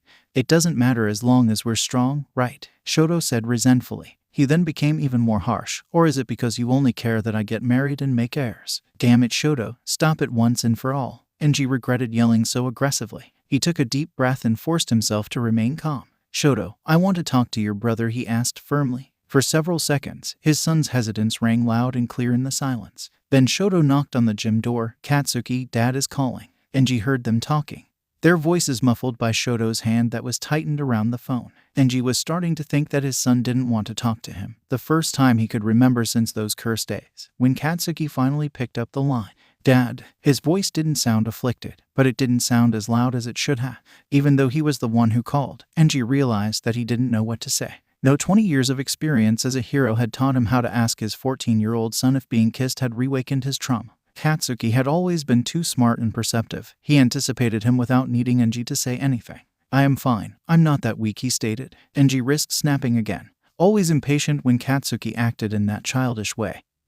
He was silent just in time, better at controlling himself than he had been in his youth. "You fought well," he said instead. "It was a great fight." Katsuki's palpable surprise was just as bitter as 𝗧𝗪's distress. It was frustrating to be faced with the knowledge that he was a terrible father. At least, unlike his brother, Katsuki was happy and proud to get his approval. Normally 𝐻𝐸 would have added criticism, some imprecise movements, and, obviously, the initial carelessness that Katsuki had only remedied thanks to the other brat. Now he renounced this too, actually ending up giving in to the impulse to prolong Katsuki's good mood. Although he wasn't used to lying, if anything blaming those who did, 𝐻𝐸 told a lie. "Tonight 𝗵𝗲𝗻 would like to celebrate your success." "Really?" Katsuki's tone, although skeptical and distrustful, gave away a hint of hope which struck 𝐻𝐸 unpleasantly. At times like these, 𝐻𝐸 regretted the train wreck that was his family so much, who even thought how becoming number one wasn't as important as making his kids a little less unhappy. "Yes, Katsuki, it's true. 𝗵𝗲𝗻 would cook that dinner if he asked her, and, knowing her, he would convince Natsuo to sit at their table." Ray, as always, would have been a dark point. Her mood fluctuated depending on the day, but it was still a simple dinner at home. Just a dinner. It couldn't have been too bad. Indeed, at first it seemed that they could pretend to be a normal family for an entire dinner. 𝐻𝐸 returned home to find Natsuo already seated, frowning but still civil, while 𝗵𝗲𝗻 had just started setting the table. Ray's absence was a relief. 𝗧𝗪 and Katsuki appeared after hearing him coming. 𝗧𝗪 with an expression on his face that wanted to warn him to behave properly. Irritating and disrespectful enough that, if Katsuki hadn't elbowed his brother out of the way, 𝐻𝐸 would have lost his temper this time. "Canadian flag, don't try to get ahead of me." 𝗧𝗪 frowned. "I don't really like this new habit of yours of calling me strange names. You're just jealous because I'm more inventive than you," Katsuki retorted. At that point 𝗻𝐸 couldn't get angry even if he wanted to. While 𝗧𝗪 was frowning, Katsuki roughly ruffled his hair, mixing the white and red locks. 𝗻𝐸 at the same time placed his hand on Katsuki's head, letting the blonde hair slide between his fingers. "You did well today," 𝗻𝐸 told him. Katsuki had always been reluctant to accept compliments. Normally he didn't smile or say thank you. Instead he shrugged as if it wasn't a big deal. This time, however, Katsuki had to bite his lip to hide the smile that was pinching his cheeks. "Dad, Shoto, Katsuki-kun, dinner's ready." 𝗵𝘃𝗲 called Katsuki's name as an afterthought. Katsuki paid her no mind. He was the first to sit at the table, carefully sitting away from Natsuo. 𝐭𝐸 thought it would be useless to scold her right now, souring the overall good mood. Furthermore, one look was enough for him to notice that 𝗵𝘃𝗲 had cooked many of Katsuki's favorite dishes. "Your mapo tofu is my favorite," Katsuki ventured. Caution in his tone might have gone unnoticed. 𝗵𝘃𝗲 thanked him, a little stiffly but without being rude. She even added a concession. "You're good at cooking too." She nodded. For a few minutes they ate in silence, appreciating the food. 𝐭𝐸 had to wonder how long 𝗵𝘃𝗲 had gradually replaced her mother in the kitchen. Had Rei taught her how to cook? Or had 𝗵𝘃𝗲 learned on her own? Besides, 𝐭𝐸 had no idea that Katsuki cooked. "You are Princess Peach." Shoto's absurdly categorical assertion stunned Natsuo and 𝗵𝘃𝗲. Katsuki instead cursed without missing a beat, reminding 𝐭𝐸 of how much time he and Shoto had spent together, every day since they were born, in the first years almost always alone in the gym due to the training regime he had imposed on them. "Have you seriously brooded until now just to think about this bullshit?" Katsuki snorted. "A Princess Peach who blows up the bad guy and saves herself," Shoto added.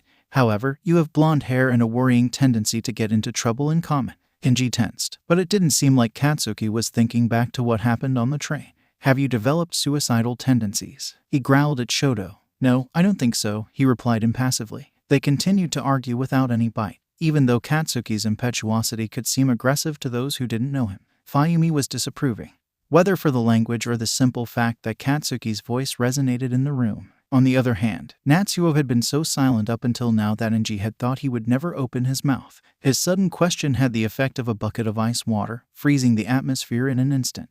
Katsuki froze as he waved his chopsticks under Shoto's nose. "What the hell are we doing?" Natsuo asked. Natsuo. He ignored 𝐭𝐸's warning. He must have harbored hatred and resentment from the beginning to no longer be able to hold back. "You never wanted to celebrate any of Toya's successes," he spat out. "Oh, my fault. It's because he was a failure and, anyway, he died before he could do anything."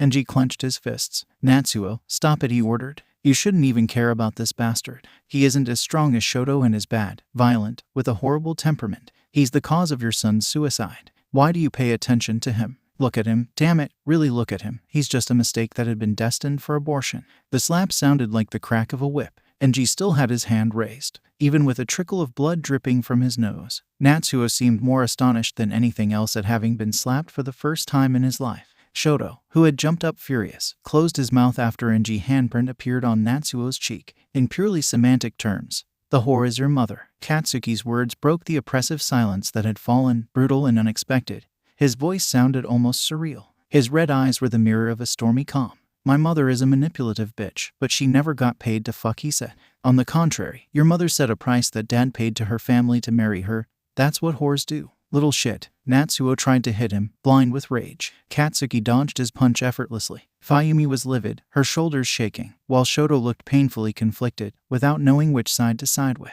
𝐭𝐸 himself was no longer sure who to blame. Shoto resolved his doubts by grabbing Katsuki's wrist and dragging him away. He opened and closed the dining room door with his eyes, an excess that had no reason except to communicate his exasperation. 𝐭𝐸 didn't try to stop them. If anything, he was relieved that Shoto had taken Katsuki away before the situation escalated further. "You're not going to punish him, are you?" Natsuo snapped, immediately focusing on his father. "This bastard insulted your wife and he will get away with it as always." 𝐭𝐸 mustered every ounce of self-control he had. "Natsuo, you started it. You talked about wanting him dead. And no, don't reply that Katsuki tells anyone to die," he anticipated dryly. "Don't insult my intelligence by thinking I can't tell the difference between a kid who barks and a boy who bites to hurt." Natsuo pursed his lips as he looked away. His face was already swelling and there was no doubt he was going to have a bruise. 𝐭𝐸 rubbed his eyes. He felt more tired now than he had after a fight. "Show me that cheek, come on." "I shouldn't have hit you," he said. It was his way of extending an olive branch that Natsuo vehemently rejected.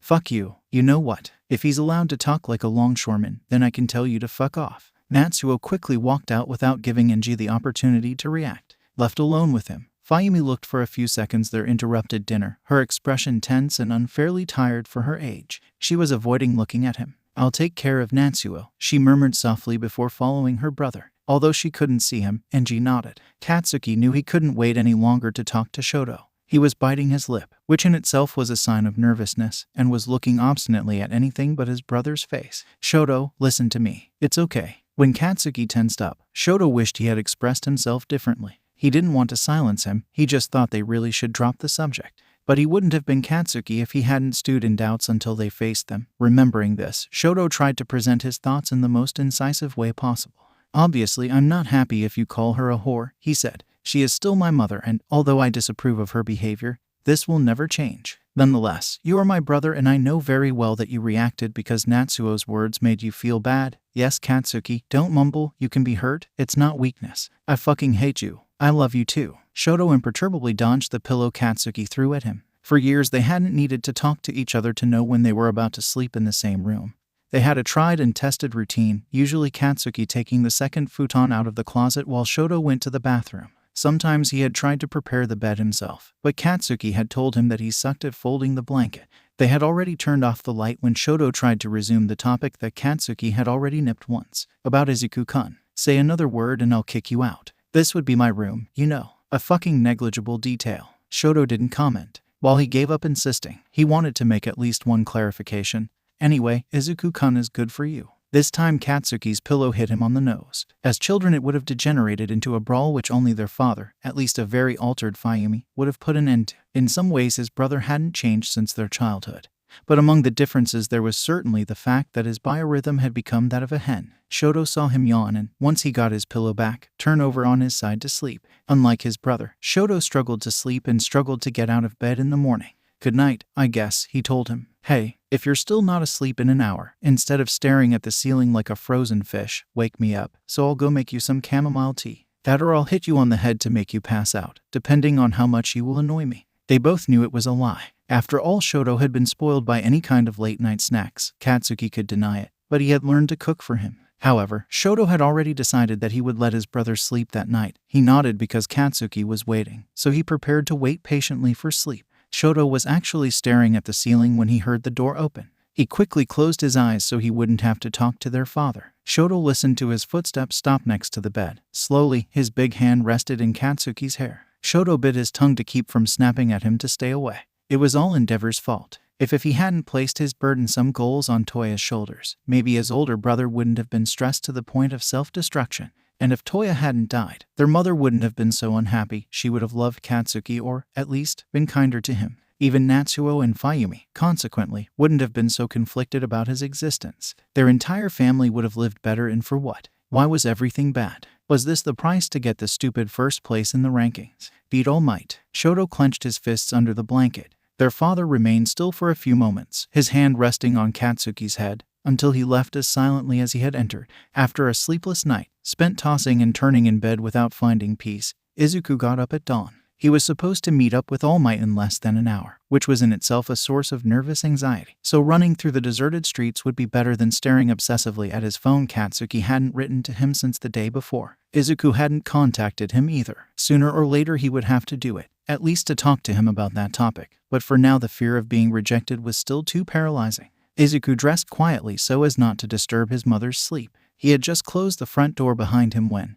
looking forward, he started and emitted an undignified exclamation, "Kaken." He was leaning against a wall with his hands stuck in his trouser pockets. He held it in his hand, the yellow backpack that Izuku, during their last meeting, had left behind in his haste to get away. Their eyes met. Izuku opened his mouth and immediately closed it without saying anything, silenced by a nod. Silently, Kaken turned and began walking. Izuku understood that he wanted to be followed. They walked to the little park near his house where they had sometimes played as children. Still unnervingly silent, Katsuki sat on a swing. At that point Izuku wouldn't have dared to speak first, but he was sure that waiting would drive him crazy. Kaken was no longer looking at him, apparently absorbed in digging a hole with the tip of his shoe. Izuku was grateful that he had just sat on the other swing, since Katsuki's statement, sudden and peremptory, made his legs tremble. "I didn't dislike it." Izuku had to swallow several times before he found his voice again. "You mean the kiss?" he croaked. Katsuki snorted caustically. "No, asshole, I'm referring to the disgusting sludge that almost suffocated me. It was stupid," Izuku could admit it, but in his defense he had the right to be a mess.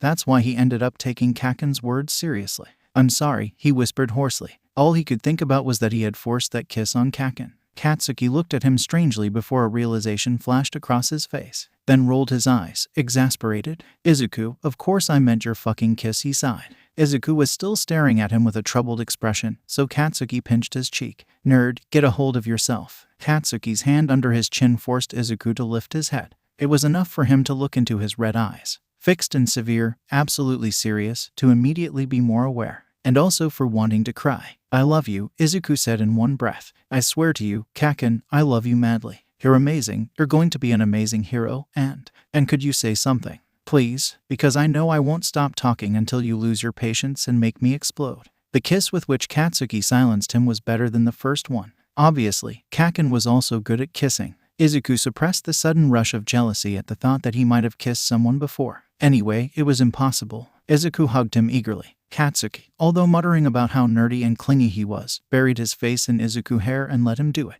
If he had been more attentive, Izuku would have noticed that Katsuki was too pale and only in the last minute he had swallowed several times, almost as if he was fighting with himself and physically wanted to swallow his conflict. In hindsight, Izuku would have regretted it, going back to this moment to understand when Katsuki had started to make an effort for them. But at that moment he was so excited that he barely remembered that he had an important speech to make. "I explained to All Might that I don't want to lie to you or hide anything from you, but you have to promise me that it will remain a secret between us." "What the hell are you talking about?" Izuku reluctantly forced himself to break their embrace. He explained everything, how he had accidentally discovered All Might's true form, the truth behind his power and his current need to pass it on to a successor. Izuku talked about All Might choosing him. "But he was very impressed by your strength," Izuku added hastily. "He didn't choose you just because you already have a powerful quirk. You are strong, Kaken, more than anyone I know." Izuku was so distressed, knowing full well how fragile Katsuki's self-confidence was, that he hadn't thought about the other aspects of the issue, aspects on which Kaken instead focused with a feral expression. "My dad's basically always fought a rigged fucking competition," he growled. "Because All Might has a lot of doped quirks." Izuku honestly couldn't deny a grain of truth in his accusations. Without saying anything to avoid an argument, he grabbed his arm urgently. "Promise me you won't tell your father or Shoto-kun," Izuku pleaded. "It must be a secret, Kaken." Katsuki pursed his lips. He was still grim, but nodded. Izuku immediately relaxed, not doubting his word for even a moment. So he hesitated. He had mulled it over for a long time, and although it was a sacrifice that made his heart bleed, he had to say it. "If you don't want it, then I won't accept All Might's power." Kaken's reply was quick and scathing. "Don't talk bullshit," he ordered. "If it isn't you, it will still be someone else. At least in this way the risk of you being killed will be drastically reduced. I prefer to have an unfair competitor to beat rather than live with the fucking anxiety of knowing you are risking your life armed only with a backpack and goodwill." Izuku felt offended by the implications against All Might, which this time he couldn't help but retort. Perhaps his power wasn't natural, and certainly Izuku knew how much Endeavor had always worked to become #1. But All Might had never been an unfair competitor. All Might never exploited this power for his own gain. All he ever did was help people, Izuku protested.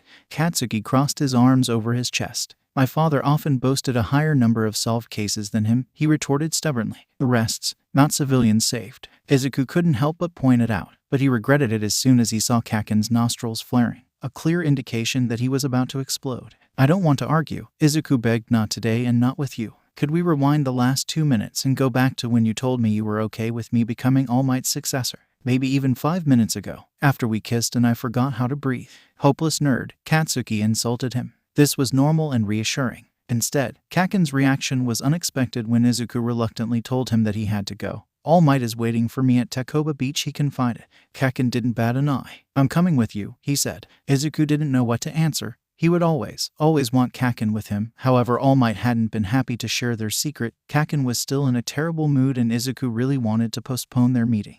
But he didn't want to hurt Kaken. "Isn't Shoto-kun waiting for you at home?" he tried to ask. Kaken glared at him. "First of all, don't talk about my brother as if he were my wife, you idiot.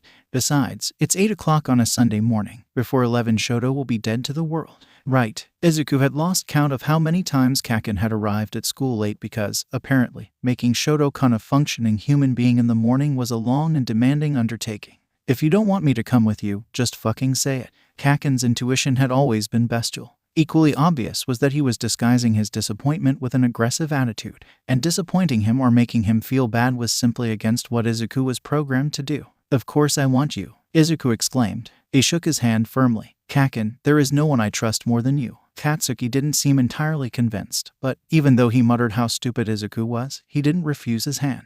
Izuku smiled, Kaken snorted. Even though it was late, they gave each other a few more minutes to do nothing but stay close. Despite the unshakable smile on his face, Toshinori couldn't say that he had started that day in the best way. His relationship with Nine-Eye had been terrible for years, perhaps irreparably. Yet he had been frustrated by the way his ex-sidekick had reacted to his call. Toshinori had called him believing that he would trust his choice. Instead, Nine-Eye had been furious, rejecting Izuku. Toshinori had arrived at the beach determined to hide his bitterness, because Nine-Eye might not believed it. But Toshinori firmly believed in that skinny boy's enormous potential. Toshinori smiled when the boy arrived, but his smile cracked slightly when he saw the other boy. A young Midoriya had asked him to talk about One for All with Endeavor-san, and yes, Toshinori had agreed. However, if he had imagined meeting him, he wouldn't appear in his true form. Toshinori saw young Todoroki's eyes widen. Unable to hide his surprise, he regained his composure almost immediately, obviously already knowing what to expect. He didn't look like Endeavor at all. If anything, he was like his mother with that blonde hair and white skin.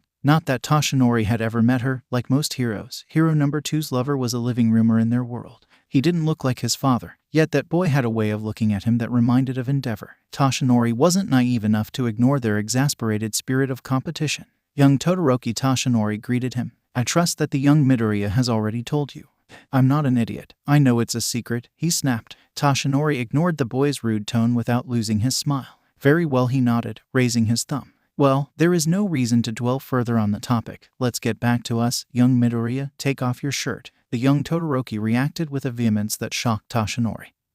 He jumped in front of the young Midoriya to defend him, baring his teeth. Why do you want him to undress? He growled. Kaken. Young Midoriya's stunned voice made the boy jump. Toshinori saw awareness flash in his gaze. He paled, looking terribly vulnerable. Then he twisted his face into an angry scowl. Don't fucking talk so ambiguously, he blurted out. Young Midoriya didn't seem to understand. His expression was amazed and a little unsure. But it was normal for a middle school kid not to think badly if someone asked him to take off his shirt. Endeavor had probably weaned his son to a more cynical worldview, instructing him to recognize and avoid danger. Probable and plausible, very plausible. In fact, there were no other possibilities. After all, a high-profile hero family lived in protected environments. And this was even Endeavor. He would kill with his own hands anyone who even dared lay a finger on his son. However, it was the first time that Toshinori had been considered a danger by anyone. He smiled again to lighten the atmosphere. I'd like to check your muscle mass, he told Izuku. Your body must be trained to accept One for All. In what way? At least this question was easy. Toshinori indicated with a broad gesture of his arm the beach all around them, littered with rubbish. From rusty refrigerators to piles of faded magazines, it presented a desolate sight. You'll clean up this beach by yourself, he told Izuku. And what else? Endeavor's son urged impatiently. Toshinori was silent, embarrassed. He honestly hadn't thought of anything else, convinced that the cleaning job would cover an entire muscle-strengthening plan. As absurd as it was, under this boy-penetrating gaze, Toshinori felt almost embarrassed to admit it. Young Midoriya unknowingly came to his aid. He drew attention to himself by taking off his shirt and nervously awaiting Toshinori's judgment. To be honest, Toshinori had expected him to be much slimmer than this. He was still waiting for the growth spurt, and his musculature couldn't be described as strong. But it was well defined enough to be visible. I thought the place to start would be much more tragic, Toshinori said frankly. Very well, my boy. Izuku was beaming, so much so that, if he had a mutation quirk, Toshinori would have imagined him wagging his tail. Young Todoroki also looked pleased. Izuku has been doing the same daily exercises as me since we were kids, he said. Toshinori nodded approvingly. The UA entrance exam is 10 months away, he said to Izuku. I was afraid that I would have to work on muscle strengthening until the last day. Instead, we will be able to attempt the transfer in about 9 months. 8, maybe. This will also give you time to train with your new quirk. Why, your initial idea was to send him to the brink with a newly acquired quirk, the young Todoroki retorted, his tone accusatory again. Toshinori coughed. Avoiding his question, he continued to smile. I can supervise your training too, he said, and no, he wasn't trying to gain his sympathy. At least not completely. The boy showed his middle finger. My dad already takes care of training me, so screw it. Kaken, please don't be rude, the young Midoriya begged. Who cares? He's your mentor, not mine. Toshinori refrained from replying that, in truth, respect and good manners shouldn't depend on being someone's student or not. After all, Toshinori had always appreciated that boy. A child rowdy and already scurrilous enough to scandalize the other heroes, but honest and with an inner purity rare in those times. Toshinori put a hand on his shoulder. Will you help me train young Midoriya? he asked, and despite the boy's abrupt assent, "Of course, damn it, you don't have to tell me." Toshinori gladly accepted his words for the promise they were. Katsuki knew he couldn't talk about All Might's secret, not just because Izuku had trusted him. Katsuki would have to be a complete idiot not to understand how revelations like this existed to remain hidden. He partly resented Izuku for forcing him to learn a truth that he couldn't reveal to his father. Despite this heavily influenced his life and heroic career. Shitty Nerd could consider himself lucky to be on the very short list of people Katsuki wanted in his life. The clock said it was too early for Shoto to emerge from his comatose sleep. It wasn't necessary for Izuku to know, but given the episode with Natsuo from the night before, Katsuki had planned to spend that day with his brother. Even if that meant leaving Izuku alone with the skeletal version of that fucking trickster. Katsuki kicked a stone, sending it ricocheting across the street. When he went to meet Izuku that morning, Katsuki hadn't expected anything like this, but he wasn't a weak loser incapable. So everything was fine. He could handle All Might's secret as much as the new kind of relationship that the nerd wanted from him. Katsuki crossed the threshold of his father's agency. Flaming Hag, his dad in his office. He greeted Burnin. She didn't even look up at him as she reached out to slap him on the back of the head. Katsuki dodged her without a word. Burnin nodded towards the stairs. "You're lucky, brat. Today Endeavor-sen hasn't gone out on patrol. He's finishing sorting out some paperwork." Katsuki nodded in relief. Even though he couldn't talk to him, perhaps mostly for this reason, he was aching to see his father. Katsuki felt a familiar pride when he caught him absorbed in his work. The desk strewn with papers, it irritated him, since Katsuki had never stopped thinking that the bureaucratic side of the heroism imposed by the commission was ridiculous. However, it was like his father to put effort into this too. Hearing the door open, he raised his head and looked surprised to see him. "Katsuki, what are you doing here?" he called him. His expression sharpened. "Did something happen to you?" Katsuki pretended not to know that. Until a year ago, his father wouldn't have been so worried right away. It had taken Katsuki months to convince him that he could still go out on his own like he did before. "I went to Izuku's house," Katsuki answered honestly. He sat down in his favorite chair, the one with wheels that he and Shoto had used for endurance races as children, who could do the most consecutive laps without feeling sick. His father raised his eyebrows, a silent invitation to continue. "You know, Izuku does have a quirk after all," Katsuki said vaguely. "What?" Katsuki shrugged. "Late development following strong stimulation and all that shit. It seems that attacking a villain to help me unblocked him," he lied. Even if after all there was a grain of truth in that story. Then realized that he didn't know what the hell quirk Izuku had inherited. A sort of strength enhancement similar to All Might's. When in doubt, he preferred not to say anything, hoping that his father wouldn't demand clarification.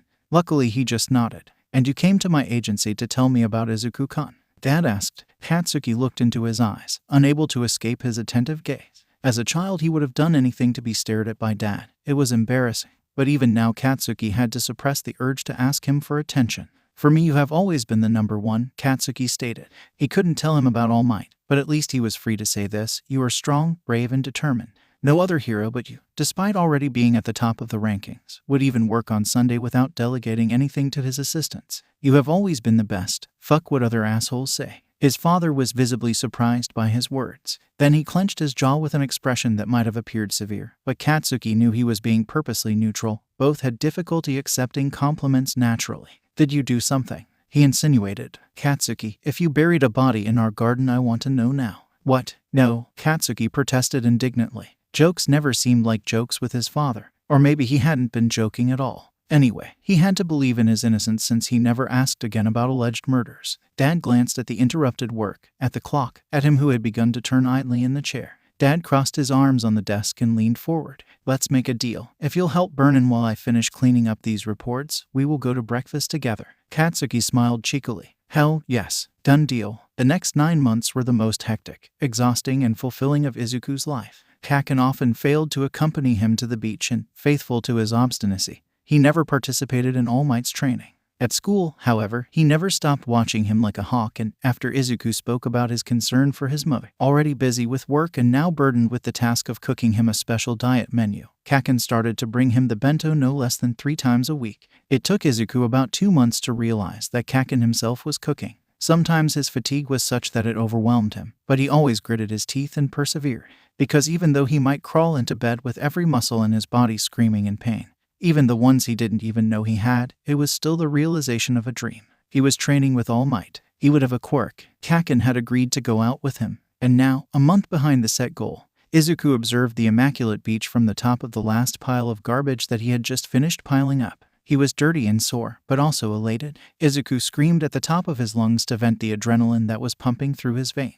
"What the hell did you drink?" Izuku smiled brightly as he saw Kaken. He threw himself from the top of the pile without thinking, falling bodily into Katsuki's arms. Kaken yelled at him that he was fucking heavy, while Izuku burst out laughing. "I've done it," he exclaimed. "Kaken, I really done it." While still cursing under his breath, Katsuki didn't blow him up. In all those months they had barely touched each other. More and more worried, Izuku had wondered if he was really his boyfriend or it was all a misunderstanding. He had never found the courage to ask him and find out what kind of death he was supposed to die. Well, Shoto-kun had given him the shovel talk. This had to mean something, right? However, now Izuku felt calm as he kissed Kaken without him making any move to back down.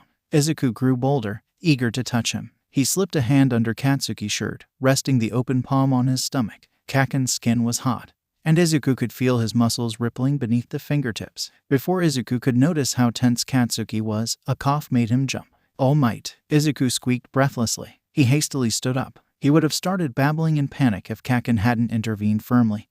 His voice was hoarse, but Izuku assumed it was because of discomfort. "You're not here to be a voyeur, right?" he asked. All Might cleared his throat again before clapping his hands with genuine enthusiasm. Izuku saw him admiring the immaculate beach and nodding to Kaken. "Today is the day we've been waiting for. Congratulations, young Midoriya. You've exceeded my expectations." Izuku blinked, a little disconcerted. He had almost forgotten about One for All. Everything took on a real dimension when All Might handed him a hair to eat. Kaken wrinkled his nose. "What the fuck? Couldn't you transfer your DNA to him with a less disgusting drop of blood?" He blurted out. "A hair is fine," Izuku quickly interjected. All Might was All Might, but Izuku was always afraid that sooner or later Kaken would make him angry. He closed his eyes and swallowed All Might blonde hair. He swallowed and then shivered. After a few seconds of waiting, Izuku felt no change. "I don't know if it worked," he said hesitantly. "Don't worry, boy." All Might reassured him. He gave his shoulder a squeeze. "We have a month before the exam. By then I have no doubt that you will have already learned how to handle the basics." This time Kaken just muttered that it was fucking normal to teach your student how to use a power. Izuku was grateful. He smiled at him, still only half aware that his life had just crossed a watershed. Kaken was a solid presence. He represented certainties and trust. As long as he had him by his side, Izuku was sure that he would never risk being overwhelmed. Shoto was pissed off, not angry in his normal way, with an attitude somewhere between bad boy and bitchy mother-in-law, but really, really pissed off. And when his brother hit certain peaks, it was difficult even for Katsuki to keep up with him. Shoto blocked the house with walls of ice, left scorched footprints on the floor, and slammed the doors in their father's face. And he had already been in that state for a week, since the day the rat had informed Dad that he would not be able to have both of his sons take the exam on recommendation, limited number, equal chances, and other bullshit. Katsuki hadn't cared. It meant nothing that Dad had decided to let Shoto do it, asking him to take the normal entrance test. It was a demonstration of trust towards him where Shoto was unpredictable to the point of putting his admission at risk. Furthermore, that way Katsuki could watch Izuku closely, so really, it hadn't been a problem.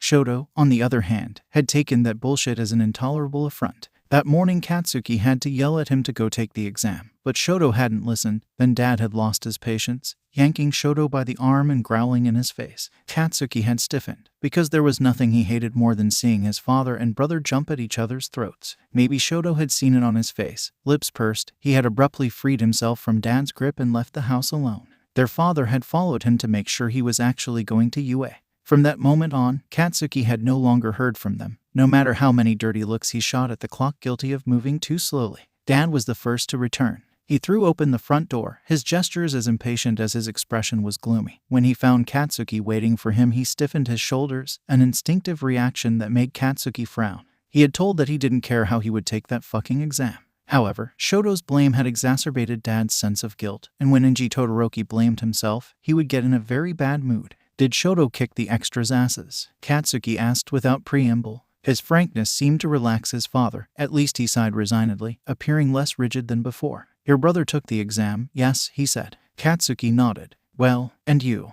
He hesitated, biting his lip. Did you two argue again? Dad put a hand on his head without answering. Shoto entered a few moments later, on his face the same frown as that morning. Strutting, he passed by their father without speaking to him. Katsuki snorted. For a naturally calm and kind person, his brother was capable of being a real pain in the ass. Katsuki went after him after muttering to Dad that he would talk to him. He joined him while Shoto was changing. The tracksuit he had taken the exam and thrown on the floor without any care. It was remarkable how 𝐬𝐸𝐽 could release hostile waves without letting out a breath, totally opposite to his way of getting angry, made up of screams and explosions. Do you intend to continue like this much longer? Katsuki questioned him. 𝐬𝐸𝐽 pulled on a clean shirt. Yes, he replied dryly. Well, so his brother had decided on the monosyllable game. If it doesn't bother you too much, I'd like to know some random bullshit, Katsuki urged him. For example, I don't know, the entrance exam to the school that we've been dreaming about since we were wearing shit-stained diapers. 𝐬𝐸𝐽 didn't answer, not even to complain about that evocative image of their childhood. Not that 𝐬𝐸𝐽 had actually had a dirty diaper. His mother had always been a good mother, diligent in changing him in time. Katsuki was the one who ended up at the pediatrician for an inflammation of the ass. The exam is done, 𝐬𝐸𝐽 said meanwhile. You know that my patience has a short fuse, right? I know. Katsuki mentally counted to 10 so as not to punch him. Do you even remember speaking to some poor bastard? He insisted. For the first time, 𝐬𝐸𝐽 hesitated. A tall boy tried to talk to me. I believe he used the wind. Katsuki snorted. It wasn't difficult to imagine that 𝐬𝐸𝐽, so busy boiling in his own stew of resentment and frustration, had dismissed that guy with brutal coldness, apparently an asshole, but practically without realizing his presence. Don't go around making enemies, you idiot, Katsuki scolded him. Are you serious? Katsuki dismissed 𝐬𝐸𝐽 countercharge with a disdainful wave of his hand. Dad's public relations person has already given up on teaching me. He retorted. You, on the other hand, will have to numb the journalists' minds with a smile. That hadn't been the smart thing to say. Katsuki could admit it as he watched 𝐬𝐸𝐽 become even more irritable. His brother was as susceptible as a menstruating raccoon to the subject. I didn't mean to say that you'll be more famous than me, Katsuki corrected him, anticipating any discussion. Rather, while I fight as number one, you can keep yourself busy doing photo shoots. 𝐬𝐸𝐽 looked at him sternly. Katsuki was annoyed. He was always absolutely serious when he said he wanted and could surpass his brother, while 𝐬𝐸𝐽 had long ago given up on any kind of competition between them. It wasn't as if 𝐬𝐸𝐽 underestimated him. In that case, Katsuki would have blown him up right away. But he was stupid, damn, unbearably stupid, offensive in the way of good-natured fools. Move your ass, come on, let's train together. His exam was in 3 days and Katsuki was determined to show up in top shape. 𝐬𝐸𝐽 was still dissatisfied. Sulky and bitter, Katsuki saw him capitulate, failing to refuse him a direct request. Katsuki took the opportunity to force 𝐬𝐸𝐽 to accept their father's supervision as well. 𝐬𝐸𝐽 thought on average 10 to 15 times a day that he shouldn't become a teacher. He hadn't tolerated teenagers when he'd been that age himself, so now that he was an adult, a grown man with constant sleep deprivation, his impatience often reached new heights, as was happening at the time. Oh, not bad, an electric quirk. Is that boy related to 𝗵𝗍𝗄? He has a younger brother, but the 𝐒𝐸𝐽s aren't a family that gets talked about much. Well, they're not a family given to scandal. By the way, how many points did 𝗵𝗍𝗪's son reach? The walls entirely covered with monitors showed every corner of the simulated cities where the entrance test was taking place. Aizawa shot a dirty look at Nimiri and Hisashi, who hadn't been silent for a single second since the exam began, exasperating an experience that was already at the extreme limits of endurance. If Aizawa had thought he would hit rock bottom with the classic 𝗂𝗏𝗏 on the first day of school, now he was on the verge of changing his mind. Those aspiring students weren't that bad. More or less they had all collected a decent number of points by knocking down a few robots here and there, but nothing that made up for being in the UA control room at 8 in the morning. Not even the performance of 𝗵𝗍𝗪's son was interesting. If anything, annoying for other reasons, even compared to other children of heroes, like that boy was excessively used to navigating a combat scenario. He moved through the fake city streets and shot down robots, nothing more and nothing less. He never showed a single excess movement, precise, infallible, and excited in an inexplicable way given that he should have been bored to death. Aizawa's attention was caught by a girl with pink skin.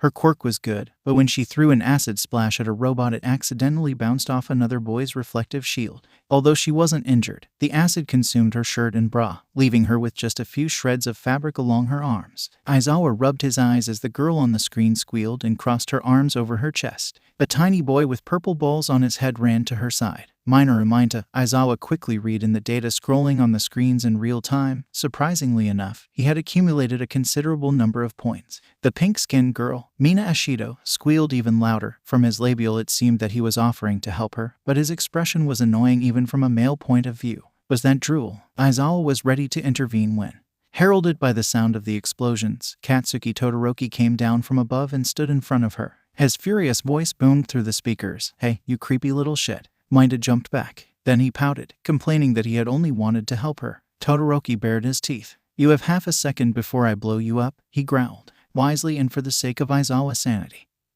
who would have had to fill out a mountain of paperwork in the event of a murder, might have slipped away without raising any further objections. Ashido nervously continued to cover her breasts with her arms. Nomiuri leaned towards the monitor to get a better look, pushing him aside. Aizawa got irritated, especially after she let out an unprofessional exclamation in reaction to the gesture with which Todoroki took off his shirt and, still without turning, threw it at the girl. "Wear this," he told her dryly. "What? Oh, hey, thanks." Ashido thanked him in a high-pitched voice, but he had already walked away shirtless. Nomiuri persevered in her inappropriate comments. "An handsome physique for his age. Have you seen those shoulders? Endeavor's children will definitely be able to put their looks to good use." Hisashi nodded. "I noticed the other boy who took the exam on recommendation. He has an adorable face too." Aizawa tolerated them until Nomiuri added, in a decidedly mischievous voice, that Endeavor had always chosen beautiful women to have children. "That's enough," he commanded both her and Hisashi. Luckily, although it soon turned out to be a different kind of annoyance, at that moment several screens signaled the Zero robots, capturing everyone's attention. On a different camp than Endeavor's son, a girl with brown hair was stuck under some rubble. Aizawa recognized the boy who rushed to her aid as one of those who had obtained one of the highest scores in the written exam. He destroyed the robot with the brute force of a physical enhancement quirk. At least, unlike Todoroki on the other screen, he had the decency not to knock it down like it was a mosquito. But it would have been even better if he hadn't broken his arm. Aizawa judged that boy's quirk was a ticking time bomb. With boundless power and a control, if not tragic, still very unstable. He closed his eyes, and headache beating behind his eyelids. The school year hadn't started yet and he already felt exhausted. Katsuki glared at yet another group of extras who, passing by him, gave him curious looks. It wasn't like he was a fucking exhibitionist or whatever. There was a reason why he was shirtless, standing at the UA entrance waiting for that idiot Izuku, because of course, of all the moments the nerd was late just now. Katsuki crossed his arms over his chest, deeply hating feeling vulnerable. He didn't want to admit the relief he felt when he recognized his brother's characteristic two-tone head. Shoto shouldn't have been there and certainly not with Hawks. "We ran into each other out here by chance," Shoto said by way of greeting. Then he raised his eyebrows. "Why are you shirtless?" Katsuki didn't answer him. Instead he looked at Hawks, who was scrolling his finger across the screen of his phone. "Shouldn't you be working?" he accused him. Hawks replied jovially that he was on patrol. "I thought I'd pop in here, so I can go and tell Endeavor-san about your exam," he added. Katsuki didn't want to be the excuse Hawks needed to sneak into Dad's agency, but he at least appreciated his sincerity. That's why he believed his compliments when Hawks, after hearing him say that he had been the best, nodded in approval. "If our father was really eager to know, he would have come personally," Shoto resented. "Fuck, don't start," Katsuki groaned. His brother didn't give up. "He accompanied me to my exam," Shoto pointed out. Hawks was quicker than Katsuki to respond. He was calm and carefree, as always, however his tone was resolute. "I'm quite convinced that Endeavor-san was trying to stop you from escaping," he smiled. "You have to admit that, in the week before the exam, you exclaimed an alarming number of times that you didn't want to take it." "I didn't want to be the special one," Shoto replied. "I should have been here today with my brother." Katsuki, although exasperated, couldn't help but feel touched when Shoto was so fiercely fond of him, even though Shoto didn't even realize he was hurting him by throwing their father's supposed disinterest in him in his face. Katsuki had never believed it. Yes, perhaps Dad placed greater expectations on Shoto, yet he had never neglected his training. There were Natsuo and Fayumi were living proof that Endeavor didn't waste time raising children unfit to be heroes. Katsuki believed it in a particular way 9 days later, when his and Shoto's admission letters arrived at home. They had both passed, no surprises, but his score turned out to be the highest for destroyed robots and save points, among the highest in UA history, All Might's annoying hologram said, and the pride on his father's face could in no way be misunderstood. "What I would have expected from my son," he told him. Dad told him before he told Shoto, without rationalizing that his brother had taken a less competitive exam. So it was normal. Katsuki allowed himself to smile brightly at those words. Katsuki then asked if they could go out to lunch to celebrate, ignoring Shoto's betrayed expression, and Dad said yes. At that point Katsuki felt happy enough to forgive Izuku, with whom he had been angry since the day of the exam. Once he discovered that the idiot had broken an arm despite all his recommendations not to overdo it. Katsuki called him and Izuku cried in his ear for a good 2 minutes before letting Katsuki know he too had passed the exam. Katsuki agreed to meet him at Takoba Beach in the afternoon, mainly to kick his reckless kamikaze ass. "Is it a date for boyfriends or can I come too?" Shoto wanted to know. He had brazenly remained at his side listening to the entire conversation. "Say that word again and you'll be a dead two-colored popsicle," Katsuki threatened. "Which one, boyfriends?" Dad grabbed him by the scruff of the neck before Katsuki could lunge at Shoto. "Okay, enough," he became impatient. "Hawks just wrote to me. He made a reservation on his initiative at a restaurant downtown. We have to start going out if we want to arrive on time. Katsuki snorted. A 20-year-old guy with such an obvious crush on his father might have worried him, if it weren't for the fact that deep down Katsuki liked Hawks. Plus, inexplicably, no one else had understood, Dad included, and Katsuki would never play with someone's feelings. Katsuki didn't pay attention to the big elephant in the room, Natsuo, Fayumi and she, who didn't pretend to be interested in his exam.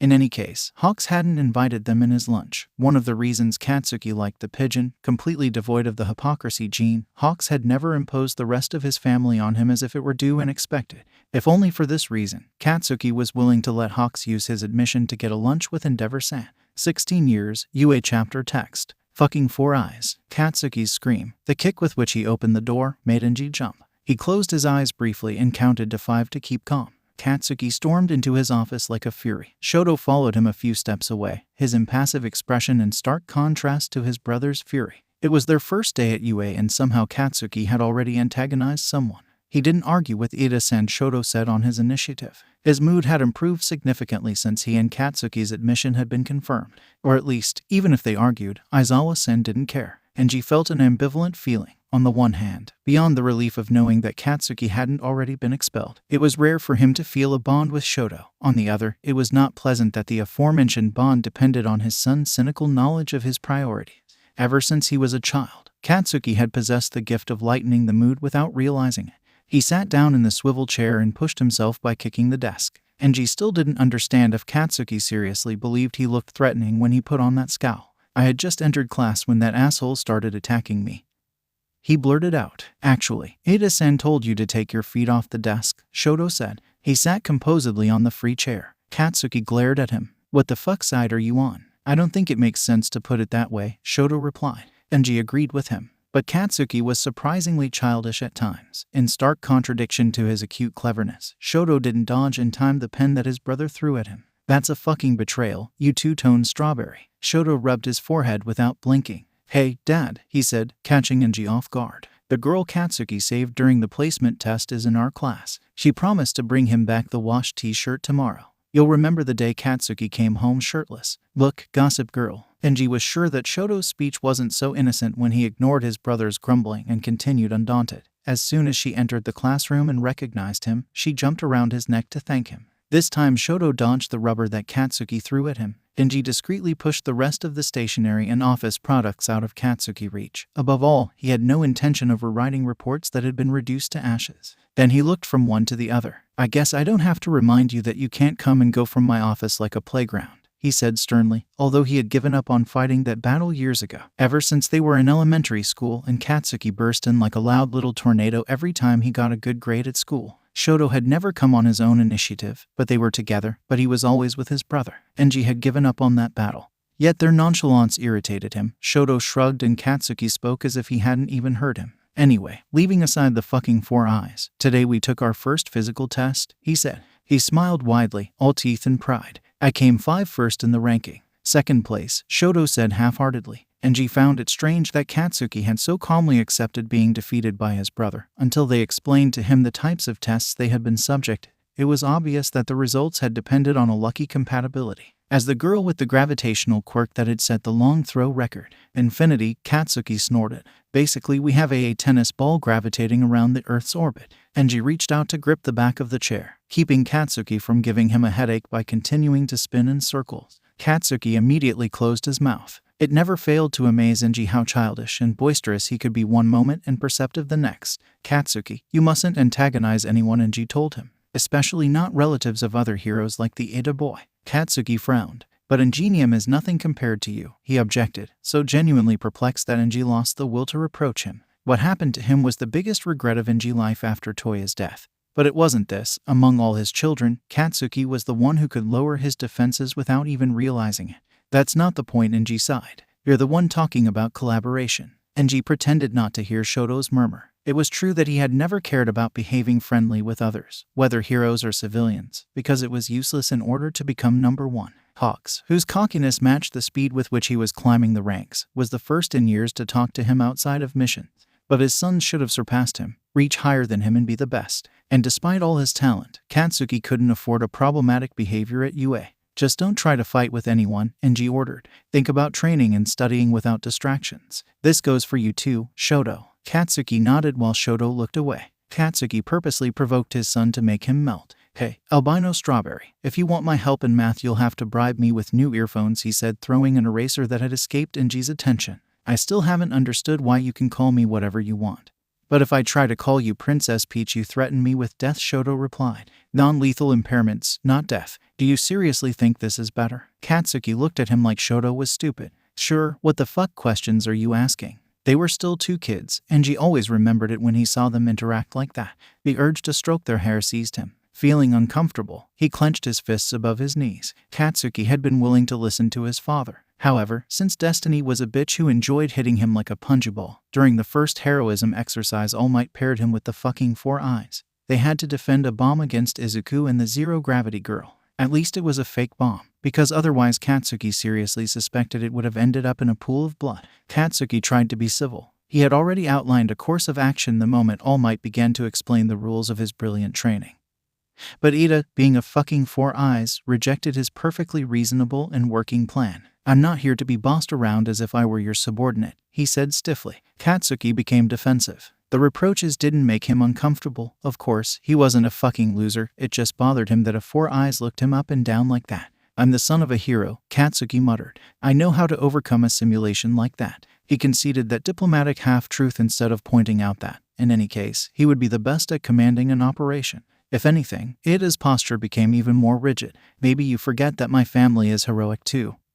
He retorted, my father and my mother, his wife, created the agency that my older brother continues to brilliantly manage. Ah, here they are. The Four Eyes was a fucking moralist. One of those people according to which heroes should have been bulwarks of moral perfection. Blameless in private life even more than in heroic one. Someone for whom being born on the wrong side of the bed was in no way compatible with a public career. Other assholes had already reasonably suggested he give up on UA. Don't you understand how embarrassing it would be if you became a hero? You're not to blame for your mother, of course, but try to be reasonable, Katsuki-kun. My father is the number 2 hero, while your fucking little family never got higher than 20th place. He said coldly. He didn't care about being bad. If Four Eyes wanted to be a dick, 2 of them could play that game. Ida straightened his shoulders, standing up to his full height. Damn it, he was definitely taller than him. My brother is a great hero, he exclaimed. Your brother is number 28, Katsuki scoffed. To his credit, despite the fury burning in his eyes, Ida didn't move to hit him. It was a new experience compared to the reality of Aldera. 𝗫𝗍𝗵 is a better hero than you could ever hope to be. Better even than your father who, with his adultery, cast a shadow on the hero's world. Katsuki laughed in his face. Are you serious? Breaking news. Asshole, you two were born because a man and a woman fucked. Being married doesn't make sex pure or legitimate or any other bullshit you told yourself. Ida's lips became one tight line. You're the one who tells himself stories while denying the truth, he replied. He had lowered his voice to take on a stern and implacable tone. Katsuki tensed his shoulders. She would never admit it, but it was a relief to hear All Might's booming voice declare the exercise over. Team of heroes wins. Busy arguing, they hadn't noticed the girl circling undisturbed behind them until she hadn't touched the bomb. Now that they suddenly turned to look at her, she looked embarrassed. Wonderful, so she had heard them. At least Izuku had remained downstairs, just as Katsuki had predicted in his plan. Thank you very much. Izuku had been a protective idiot who freaked out even when he had been quirkless. Now, with all that power in his body, it was better not to know how he might react hearing the bastard word. Unfortunately, the cameras had shown the scene. Without the audio, Katsuki thanked for the graces granted. But his brother was so accustomed to situations like this that he was able to recognize them with the nose of a damned hunting dog. Ida was livid, mortified and resentful at the defeat. Yet, once they returned to their classmates, even the steel broom up his ass bowed under the absolutely terrifying expression 𝗧𝗪𝗧 pierced him with. And since All Might was a certified imbecile, incapable of grasping the vibe, he put 𝗧𝗪𝗧 in the next group. Is 𝗧𝗪𝗧-kun angry? Izuku asked hesitantly. After 𝗧𝗪𝗧 froze the entire building, his exercise partner included, less than a second before the start signal. Katsuki caught the zero-gravity girl opening her mouth to respond. He silenced her by glaring at her. He was already annoyed enough that she had listened his argument with 4 eyes. Katsuki didn't think it was unreasonable to threaten her with a slow and painful death if she ever started gossiping. She proved intelligent enough to keep quiet, but not enough to spare him a suggestive and solemn nod. For what it's worth, I'm sorry, she said softly as she passed him. She even had the courage to tap Katsuki on his arm. Do you have something to tell me, Kaken? Oh, come on. Katsuki bit his lip to hold back a moan. He was fed up with that day even without adding Izuku and his jealousy. Although, hey, compared to when Pink Skin had jumped into his arms, the idiot wasn't flashing green. Katsuki put an arm around Izuku's neck and tugged, making him let out a muffled exclamation. "Shitty nerd," he snorted. Katsuki basically hadn't answered any questions. Izuku, since he wasn't actually stupid, must have noticed, which is why Katsuki was grateful when he didn't insist. Shoto returned without showing any trace of remorse for the 3 extras who followed him, teeth chattering, wrapped in thick thermal blankets. So much for the recommendation not to start school by antagonizing random people. With those premises, Katsuki considered it a success that the next 3 days passed without bloodshed. Then, on the 4th, Aizawa started with a normal topic in a perfectly abnormal way. "Today you will elect the class president.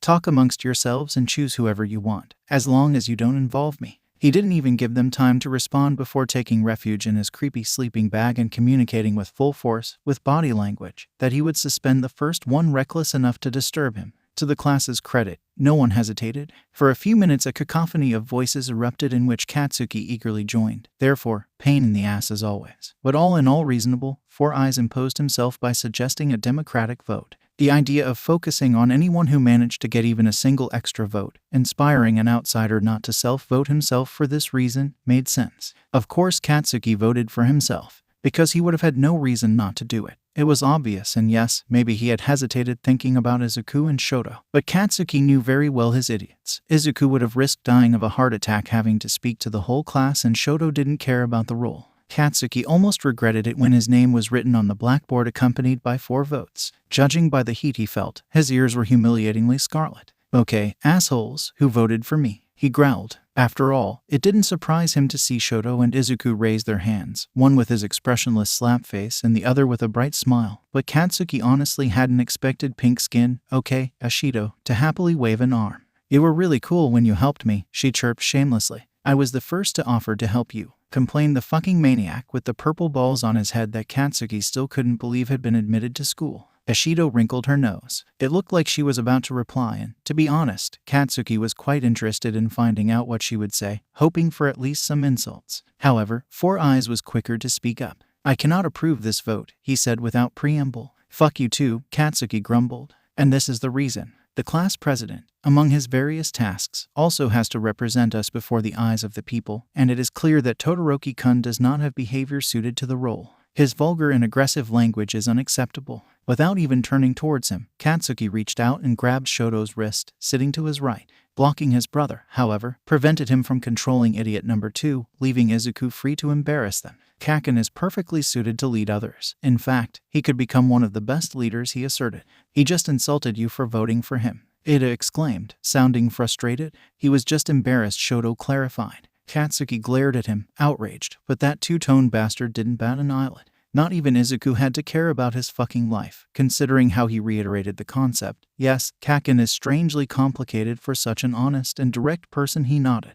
"But it's enough to know him, which you don't do." Ada wasn't impressed. A class president, let alone an aspiring hero, should be able to interact with others in an adult way, he retorted. This stung a little, maybe more than a little, enough to make Katsuki feel relieved when Aizawa remembered that he was being paid a salary for being there. "Enough," the man ordered. "You voted and Todoroki was chosen. There is no need to spend any more time on the matter. I want you with your books open in the next 5 seconds. Katsuki obeyed through gritted teeth. He was humiliated and angry with himself. He was all too aware of having remained silent during the discussion. He preferred to tell himself that he hadn't been able to intervene because of his lawyers, rather than admit that he hadn't found the voice to justify his very existence. Katsuki remained tense for the rest of the morning. And that day, in the canteen, for the first time other people felt brave enough to join at the table that he had so far only shared with Shoto and Izuku. Frankly, Katsuki didn't even feel like ignoring their names. Uraraka sat down first, taking a seat next to Izuku. For a hamster with puffy cheeks and a clear case of imprinting, saved by the nerd during the entrance test, her behavior was cheerful and relaxed. 𝐻𝐲 arrived soon after along with a guy with terrible red hair that Katsuki really didn't remember. "Kirishima and I come from the same middle school," she helped Katsuki without realizing it.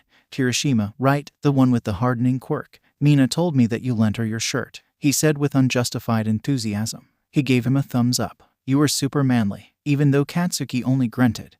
They both smiled as if he had laid out a carpet of roses for them or who knows what else. fucking creepy. Katsuki preferred to turn his attention to 𝗀𝗱, who, speaking of creepiness, had continued to eat as if only he and his meal existed in the world. Katsuki was quite convinced that, in case 𝗀𝗱 was urgently called on duty while he was eating soba, his brother would choose the food. "This is the 4th day in a row that you've ordered soba," Katsuki scolded. "Is it possible that if I'm not there to monitor you, you don't give a damn about following a balanced nutritional intake?" "It's on the menu," 𝗀𝗱 said, resolutely, as if his answer made sense. Katsuki tried to slap him on the back of the head, but expecting it, 𝗀𝗱 avoided his hand without any problems. And before any of them had a chance to say anything else, the sudden, deafening sound of an alarm made them jump. "What the fuck?" Katsuki blurted out. It only took a moment for panic to break out in the canteen. Even though Dad had given them some lessons on how to calm the crowd in emergencies, neither he nor 𝗀𝗱 were able to oppose the human wave that began to converge towards the exit.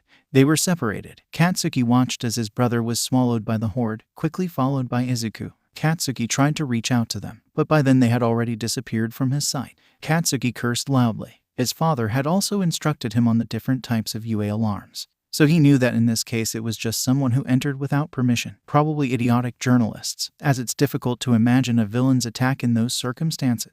"Todoroki-kun." Uraraka grabbed his arm after screaming his name. "Todoroki-kun," she repeated frantically. "Listen to me, I can fly you over the door to help you calm everyone down." "Why the fuck would you show off anyone else? Float yourself and talk to this mass of retards," Katsuki retorted. Yes, he always wanted to be at the center of the action, but he couldn't tolerate the idea that a person overshadowed himself on his own initiative. He looked at her with a grin. "Or are you pussying out on me right now?" She puffed out her cheeks, looking even more like a ruddy hamster. "No, of course not," she exclaimed indignantly. Katsuki crossed his arms over his chest. "Then do it," he said. Although he knew he had helped by cheering her on, Katsuki admired her initiative when he saw Uraraka intercept Yaoyorozu and ask her to create a megaphone.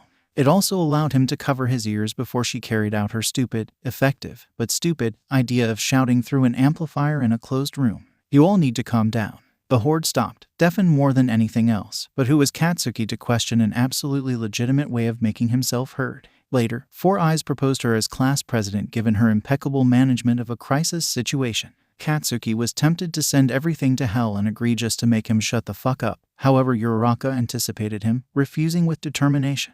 "If the class president agrees, I could act as his vice," she proposed, cheerful and completely unaware that she had just put him in a shitty situation. Everyone had gotten one vote each except him, so Katsuki would have had no reason to favor Izuku over her without flaunting that if he hadn't taken his fucking boyfriend as his vice, Izuku would have reacted like a kicked Labrador puppy. Or like a Rottweiler. Most people had no idea what Izuku looked like when he was angry. Katsuki didn't care if because of that video their relationship was basically public knowledge.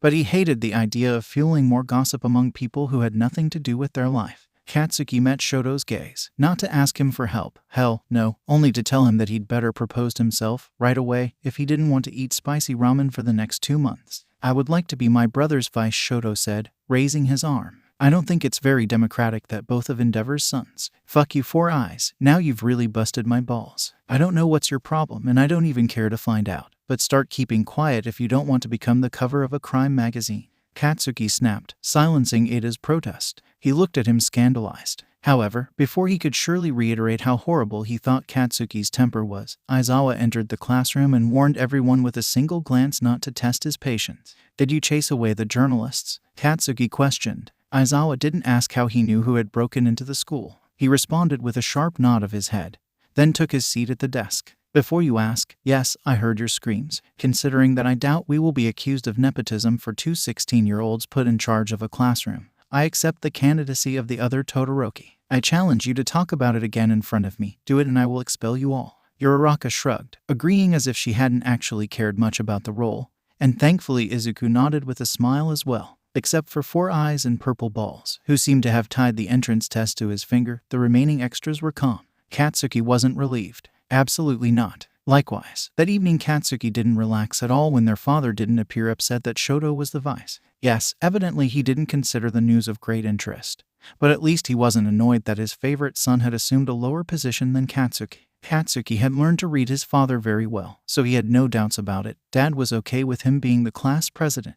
Natsuo must have noticed it too, as his frown was even more frowny than usual at dinner. "You didn't vote for 𝗀𝗱, I guess," he insinuated. Katsuki hated that he somehow knew him, since seeing himself through Natsuo's eyes meant looking like the worst garbage in the world. Katsuki knew I didn't want the role, 𝗧𝗪 replied. I'm not very good at leading others. 𝗧𝗪𝗧 snorted loudly. And would he be a good leader? Yes. 𝗧𝗪's response was so peremptory that it silenced their brother, also helped by Mayumi's discreet elbow. Dad said nothing. Even knowing that he didn't want to fight with 𝗧𝗪𝗧 at every single fucking family meal, Katsuki was hurt by his silence. However, he forced himself to swallow that feeling along with the last bite of rice. 16 years. USJ chapter text. So, assholes, do you want to get in line?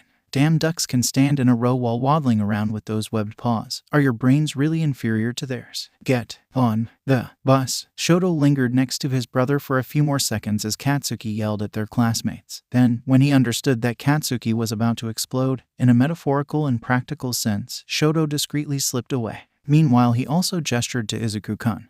Let's go and take a seat, he told him. Katsuki won't kill anyone. Well, maybe except Mayumi's-kun. 𝗧𝗪 had barely finished speaking when Katsuki grabbed their classmate by the scruff of the neck, stopping him from buzzing around Yaoyorozu. Katsuki threw him like a bullet straight into the bus. Kaken, Izuku, get on board. Izuku obeyed. 𝗧𝗪 followed close behind, taking the front row seat that he was sure Katsuki would have approved of. He felt a little sorry for Izuku-kun, but given his brother's already inflamed mood, it would have been better for them not to sit together. 𝗧𝗪 preferred to believe that none of their classmates would make stupid comments. But Katsuki was a surprisingly coy person, and that video had made her relationship with Izuku-kun all too vulnerable to chatter. 𝗧𝗪 knew he had done well when Kaminari-kun and Asui-san proved ready for inappropriate and unsolicited comments. Both Todoroki have flashy quirks, she said. However, I don't think Katsuki-chan will ever be popular with his temperament. Kaminari-kun agreed lightheartedly. We've only known each other for a short time, but we've already understood that his nature is like poop boiled in sewage. What if you went to fuck yourself? Katsuki growled. Exactly what I meant, Asui-san nodded. Katsuki showed her the middle finger before crossing his arms over his chest and looking out the window. His brother was perfectly capable of defending himself, but that didn't stop 𝗧𝗪 from frowning. He remained somber for the rest of the trip, even when the conversation turned to other, calmer topics. Stop sulking, Katsuki scolded him once they reached their destination. He elbowed him in the ribs. Do you know how much I fucking care about the opinion of 2 extras? Don't you dare make me suffer your bad mood during the first cool thing that this damn school organized. And I'm talking to you too, Katsuki exclaimed, now directed at Izuku-kun. Turning to look at him, 𝗧𝗪 saw that he was very frowning. However, he had been raving about USJ for days. Therefore, encouraged by Katsuki's glare, Izuku-kun ended up relaxing. This place is incredible, he exclaimed. 𝗧𝗪 could only agree with him. It was a structure of enormous dimensions, divided into as many areas as the different rescue scenarios could be. 𝗧𝗪 was pragmatic enough to acknowledge that he was rich, but even by his standards it was surprising that such a place was part of a high school. 13 approached them with a speech that irritated 𝗧𝗪. He was a son of endeavor. The last thing he wanted to hear about was how one should consciously use one's power. In hindsight, 𝗧𝗪 felt guilty for not wanting to listen to him, since what happened next forced 13 into silence. At first, 𝗧𝗪, like almost everyone else, thought that the sudden appearance of those people was part of the training. Katsuki, on the other hand, immediately became tense, even before Aizawa-san. Everyone stand together and don't move, their teacher ordered at the same time as his brother shouted at him, 𝗧𝗪, now. 𝗧𝗪 immediately understood what Katsuki was asking him to do. They had resorted to it several times to gain time during battle simulations with their father. In an instant he created an ice dome around them, hurting the entire class inside. Outside, the strange, smoky-looking man who had attacked them managed to appear annoyed despite his not face. Horrified, 𝗧𝗪 watched as he pushed 13 away and disintegrated. No, sucked him into some sort of vortex. Meanwhile, Aizawa had been surrounded by dozens of enemies. We have to go help him, Kirishima-kun exclaimed. Many echoed him, but Katsuki remained inflexible. His expression was harsh and sharp, perfectly calculating. 𝗧𝗪 knew his brother would talk to him soon. After all, they hadn't trained together all their lives for nothing. 𝗧𝗪 opened a hole to let 4 eyes pass there, as discreetly as possible, trying not to attract attention. You know what you have to do. Katsuki looked Ida-kun straight in his eyes. You're the fastest runner among us. Return to UA and alert the teachers. At first it looked like he might protest, still unhappy to be ordered around by Katsuki. Eventually, however, Ida-san clenched his jaw and nodded.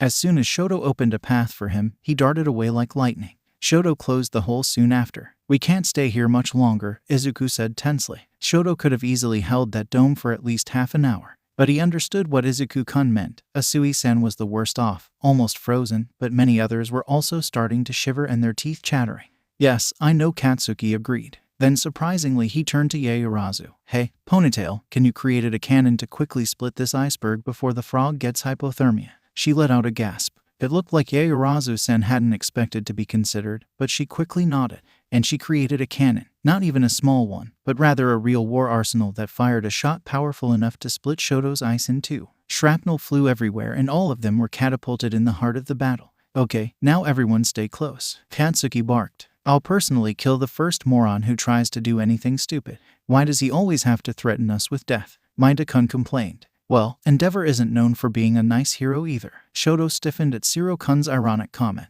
Even though he was susceptible to comparison between Katsuki and their father, he didn't have time to resent it. The villains were coming by the dozens, passing through the nebulous gap. Many appeared clumsy and disorganized, as if there had not been foreseen in the initial plan. Their class, for a group of 15-year-olds who had met less than 2 weeks ago, proved to be well-knit, shoulder to shoulder, focused on the task of making things easier for their teacher. Aizawa initially tried to order everyone to leave, but once he realized that he wouldn't be listened to, as well as being busy handling his tapes, he gave up insisting, simply glaring at them whenever he could. It didn't take Shoto long to realize that those villains only had the numbers on their side. It was almost embarrassing how weak they were. Normal men with average quirks, barely organized as a group.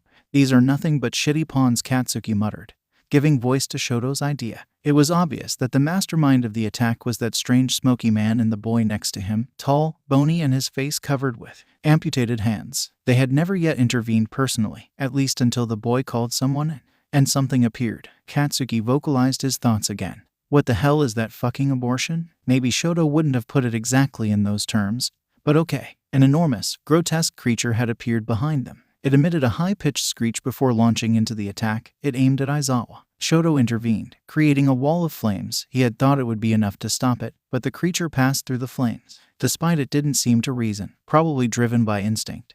At that point it turned against him. Shoto managed to dodge its punch. However, it was so violent that the mere impact lifted him into the air. SHOTO. His brother's scream was the last sound Shoto heard before he fell back to the ground, hitting his head. Katsuki felt his heart skip a beat at the sight of Shoto being tossed away like a rag doll. The instant he shouted Shoto's name, he had already rushed to him without paying attention to anything else. His legs practically moved on their own, driven by the terror that his brother might be. Shit. Shoto was bleeding, his stupid two-tone hair almost completely red. Kakin, watch out. Izuku intercepted the villain who was about to hit him. Katsuki couldn't blame himself for that rookie imprudence. He almost got mad at Izuku because he had a horrible temper and was fucking scared. He ignored Izuku to avoid saying something he would later regret, instead looking straight ahead. Shoto. Katsuki dropped to his knees at his brother's side and put a hand on the back of Shoto's head to lift his head. Even though Katsuki knew that the wounds on temple always bled like hell, he still felt nauseous. He didn't even notice All Might's damned coming.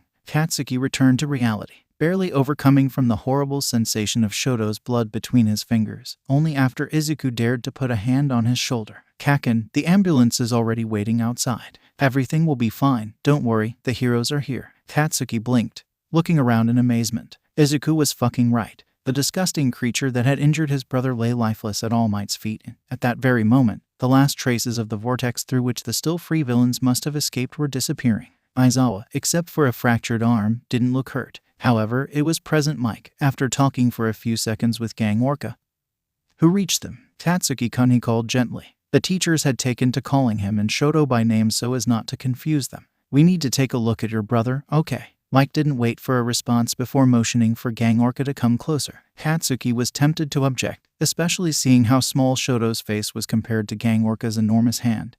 Then he let out a shaky sigh when the hero nodded. I don't think it's anything serious, he stated. To be safe, let's take him for checks anyway. But the pupil reacts well to light stimulation and the wound is already stopping bleeding. Katsuki could almost thank him, at least until that subspecies of giant orca took Shoto and loaded him onto a stretcher without asking Katsuki for permission. He took him away like he was a fucking brother kidnapper. Katsuki started to go after them, but Mike stopped him. Not you, Katsuki-kun. I have to ask you to be escorted to school along with your classmates. What? No, you can't stop me, you asshole. Mike's smile was immovable. Actually, I can, he corrected. You don't have to worry about your brother. I'm sure he will be released from the hospital within a few hours. But since all of you are still under the supervision of the school, I really must ask you to respect the protocol. It was implicit that, once left in front of the UAS doors, Katsuki would be free to reach the hospital if he still wanted to.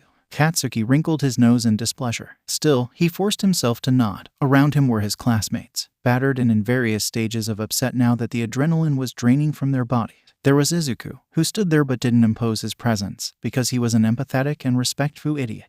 Katsuki wanted to make him come home. Everyone deserved to go home, and it wasn't fair that they had to deal with even more trouble because of him. Okay, Katsuki gave in. But if I find out that you lied about my brother's condition, I will kill you. President Mike patted him on the shoulder, as happy as if he hadn't just been threatened with death. Very good, he approved. Izuku approached as the man walked away. Katsuki nodded at him. They had no need to speak to understand each other. Izuku took his hand and Katsuki shook it, just that. On the bus, unlike the outward trip, they sat together, with Izuku still holding his hand tightly. None of their classmates had the energy to make any comment about it. The protocol also provided for their families to be contacted.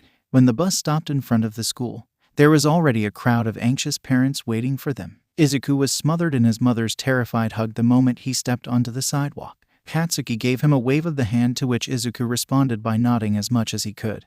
Held in an iron grip that one would not have expected from a woman with a sweet and plump appearance like 𝐭𝐸 Midoriya. Katsuki hadn't expected anyone. His father had definitely been called from the hospital for Shoto, and even when he had been a child, Natsuo and Fayumi had never volunteered to babysit him. It was even more unthinkable than the villain's attack to see her. Several embarrassed looks made Katsuki realize that he wasn't the only one wondering why she was there. But those extras, having overcome their amazement, showed admiration, while Katsuki knew that Rei Todoroki wasn't a woman who behaved kindly to her husband's bastard. Katsuki eyed her warily, waiting for her next move. She merely motioned for him to follow her. She acted as if his opposition wasn't contemplated, and, despite feeling mortified, Katsuki was aware that it made sense. They lived in the same house. It wasn't as if he could have gone anywhere else on his own. They walked in an absurd state of quiet, without exchanging one word. That silence had been unnerving. But Katsuki regretted it as soon as they returned home. They had crossed the threshold when she slapped him. The sudden burst of violence sucked the air from his lungs. His cheek throbbed with pain, but it was mostly the shock that made him freeze. Katsuki was no longer used to being beaten by his father's wife. For years now, the physical violence she had meted out on him during his childhood had turned into a cold detachment. Not acknowledging her presence, she could ignore him as if he didn't exist at all in her eyes. Katsuki didn't even remember the last time they looked or spoke at each other. For a slap, Katsuki felt small and pathetically weak again. Shoto got hurt because of you, she yelled at him. Her voice was cracked with fear and her eyes were filled with tears. But the hatred with which he was looking at him was merciless. She slapped him again, this time with the back of her hand to make the blow more violent. However, it didn't hurt as much as her words. You let my son get hurt because you want to get rid of him, she accused him. You're a damn monster. You would do anything to be his favorite, and you know that as long as Shoto is there you will always be second. No, it isn't true. She silenced him with an even sharper gaze. Shoto is better than you. He's his masterpiece, not you, she said coldly. Not this, Katsuki screamed as he ran a hand through his hair in frustration. I would never fucking hurt my brother. Never. He managed to dodge her eyes, but barely. A splinter grazed his already sore cheek, opening a small, deep cut that immediately began to bleed. Katsuki stepped back again, his heart beating like a drum in his ears. Katsuki hated being afraid. He was more afraid now than he had been with the villains. In order not to escape, he had to rely on every ounce of courage he possessed and, above all, ignore the fact that what was burning inside him wasn't strength at all, rather a pathetic need to simulate. It was almost a relief when he heard her tell him that she didn't believe him. The accusation of being a fucking monster capable of wishing harm to Shoto inflamed the anger that had always helped Katsuki manage things. The one you're talking about is Toya. He spat out. Katsuki knew he shouldn't. He knew it. But he couldn't stop. The only thing I remember about him, it was the way he stared at Shoto. He fucking made my skin crawl. He was the one who would do anything to get Dad to notice him. Toya, not me. I want to win fairly, otherwise it wouldn't make any sense. And fuck you, I would die before harming a single hair of my brother's hair. Shut up. Her shrill scream was accompanied by a violent explosion of her power. The ice trapped his foot, making him stagger. Katsuki instinctively waved his arms to stay balanced, feeling awkward and ridiculous. He flushed with embarrassment. At first he thought of nothing but this, a stupid, childish humiliation. He was not afraid, not until the block of ice went up from his ankle to his knee. Katsuki had the urge to blast her. He was horrified by that thought, and then he regretted having held back after she stepped on his frozen leg. The sound of bone breaking sounded like a snap. For an instant he saw everything white. The pain attacked him ferociously. Then Katsuki screamed, louder than he had ever screamed. He rested his forehead on the floor as he curled up. His eyelids were closed, so Katsuki didn't see the dismay that flashed in her gaze. He didn't even see her hold out her hand and then withdraw it. as if she didn't know what to do. She gasped when the door opened. Ray, even through a painful haze, Katsuki could distinguish his father's voice. First disoriented, he roared when he called his name, 𝐂𝐸𝐻𝑒𝐻𝑒𝐻𝑒𝐻. Katsuki thought confusedly that Dad didn't seem angry about Shoto's injury. His father didn't agree with her. He knew it. He had always known it. Yet Katsuki let out an ugly sob of relief at hearing him yell at her. What did you do? Ray, what the hell did you do? It was his fault. He said horrible things about Toya and Shoto was hurt. Our son could have died. And Shoto risked his life. Enough. His father slammed his fist on the wall with such violence that the plaster crumbled. At that point the voices began to blur in Katsuki's ears. Her leg was a single bundle of throbbing pain that was making his head pound, causing waves of nausea. Katsuki vomited bile before cursing and sobbing again. He didn't even realize that Shoto's voice was mixed with that of the adults yelling at each other. Katsuki only noticed his brother's presence when Shoto's arms wrapped around his shoulders, forcing him to sit up. Shoto was staring at him with wide eyes. His face was so pale that the bandages wrapped around his head were less white than his skin. "I'm sorry," Shoto croaked. "I'm so sorry." It was damn wrong that his brother had to apologize to him for. What? Because he had been injured during a criminal attack at a private UA facility, and it had shattered his mother's nerves. Was this Shoto's fault? Katsuki tried to tell him not to be an idiot, but as soon as he opened his mouth all that came out was a moan. Katsuki bit his tongue. He managed to remain silent, at least until his father's arms lifted him from the ground. Because of his loser moan, Shoto lashed out at Dad. "Leave him alone," he said angrily. "You're hurting him, don't. I have to take him to a hospital." That scathing reply silenced his brother. Katsuki wasn't thrilled about being hospitalized, but it would have been simple enough to handle it without causing problems in the family. Shoto may have shrugged off the hand that his mother had weakly placed on his shoulder, but Katsuki was sure that he would never want to see her in trouble. "I fell down the stairs, okay," he mumbled into his father's chest. Katsuki felt him stiffen and his grip become more protective. For Katsuki this was enough and more. He didn't demand more, he didn't want more. The knowledge that his father cared about him was perfectly enough. "Dad, I'm serious," he urged. "I don't want my brother's mother to be investigated, or worse." His father's deep sigh sounded too defeated. However, he didn't dispute him, so Katsuki took it as a victory. Shoto sat immediately next to him. "You should sit on the front seat. Dad isn't a driver," Katsuki scolded him, forcing himself not to slur. Even though he had been handled far too gently, almost as if he were a stupid damsel, the pain in his leg remained excruciating. Shoto didn't bother to answer. For a few minutes they sped through traffic without any of them saying a word. Shoto spoke to him again in a broken voice after shaking his hand. "I'll never use the ice again," he said. "I don't like his fire, but above all I hate the ice. The ice with which Shoto's shoulders trembled. Katsuki narrowed his eyes with difficulty. "That would be a problem, since you fucking suck at hand-to-hand," he grumbled. Shoto looked taken aback. Then he bit his lip, stifling a nervous laugh. "You're crazy," he breathed out. "Yeah, well, and you're a moron. Nobody's perfect." Katsuki hated seeing his brother cry. Dad hated seeing him cry too. Katsuki was convinced of it, because he didn't get pissed off for Shoto's rebellious words. Perhaps this could have become a serious problem in the future. Katsuki hoped not. However, he didn't want to think about it now. Leaning his head on Shoto's shoulder, Katsuki tiredly closed his eyes again.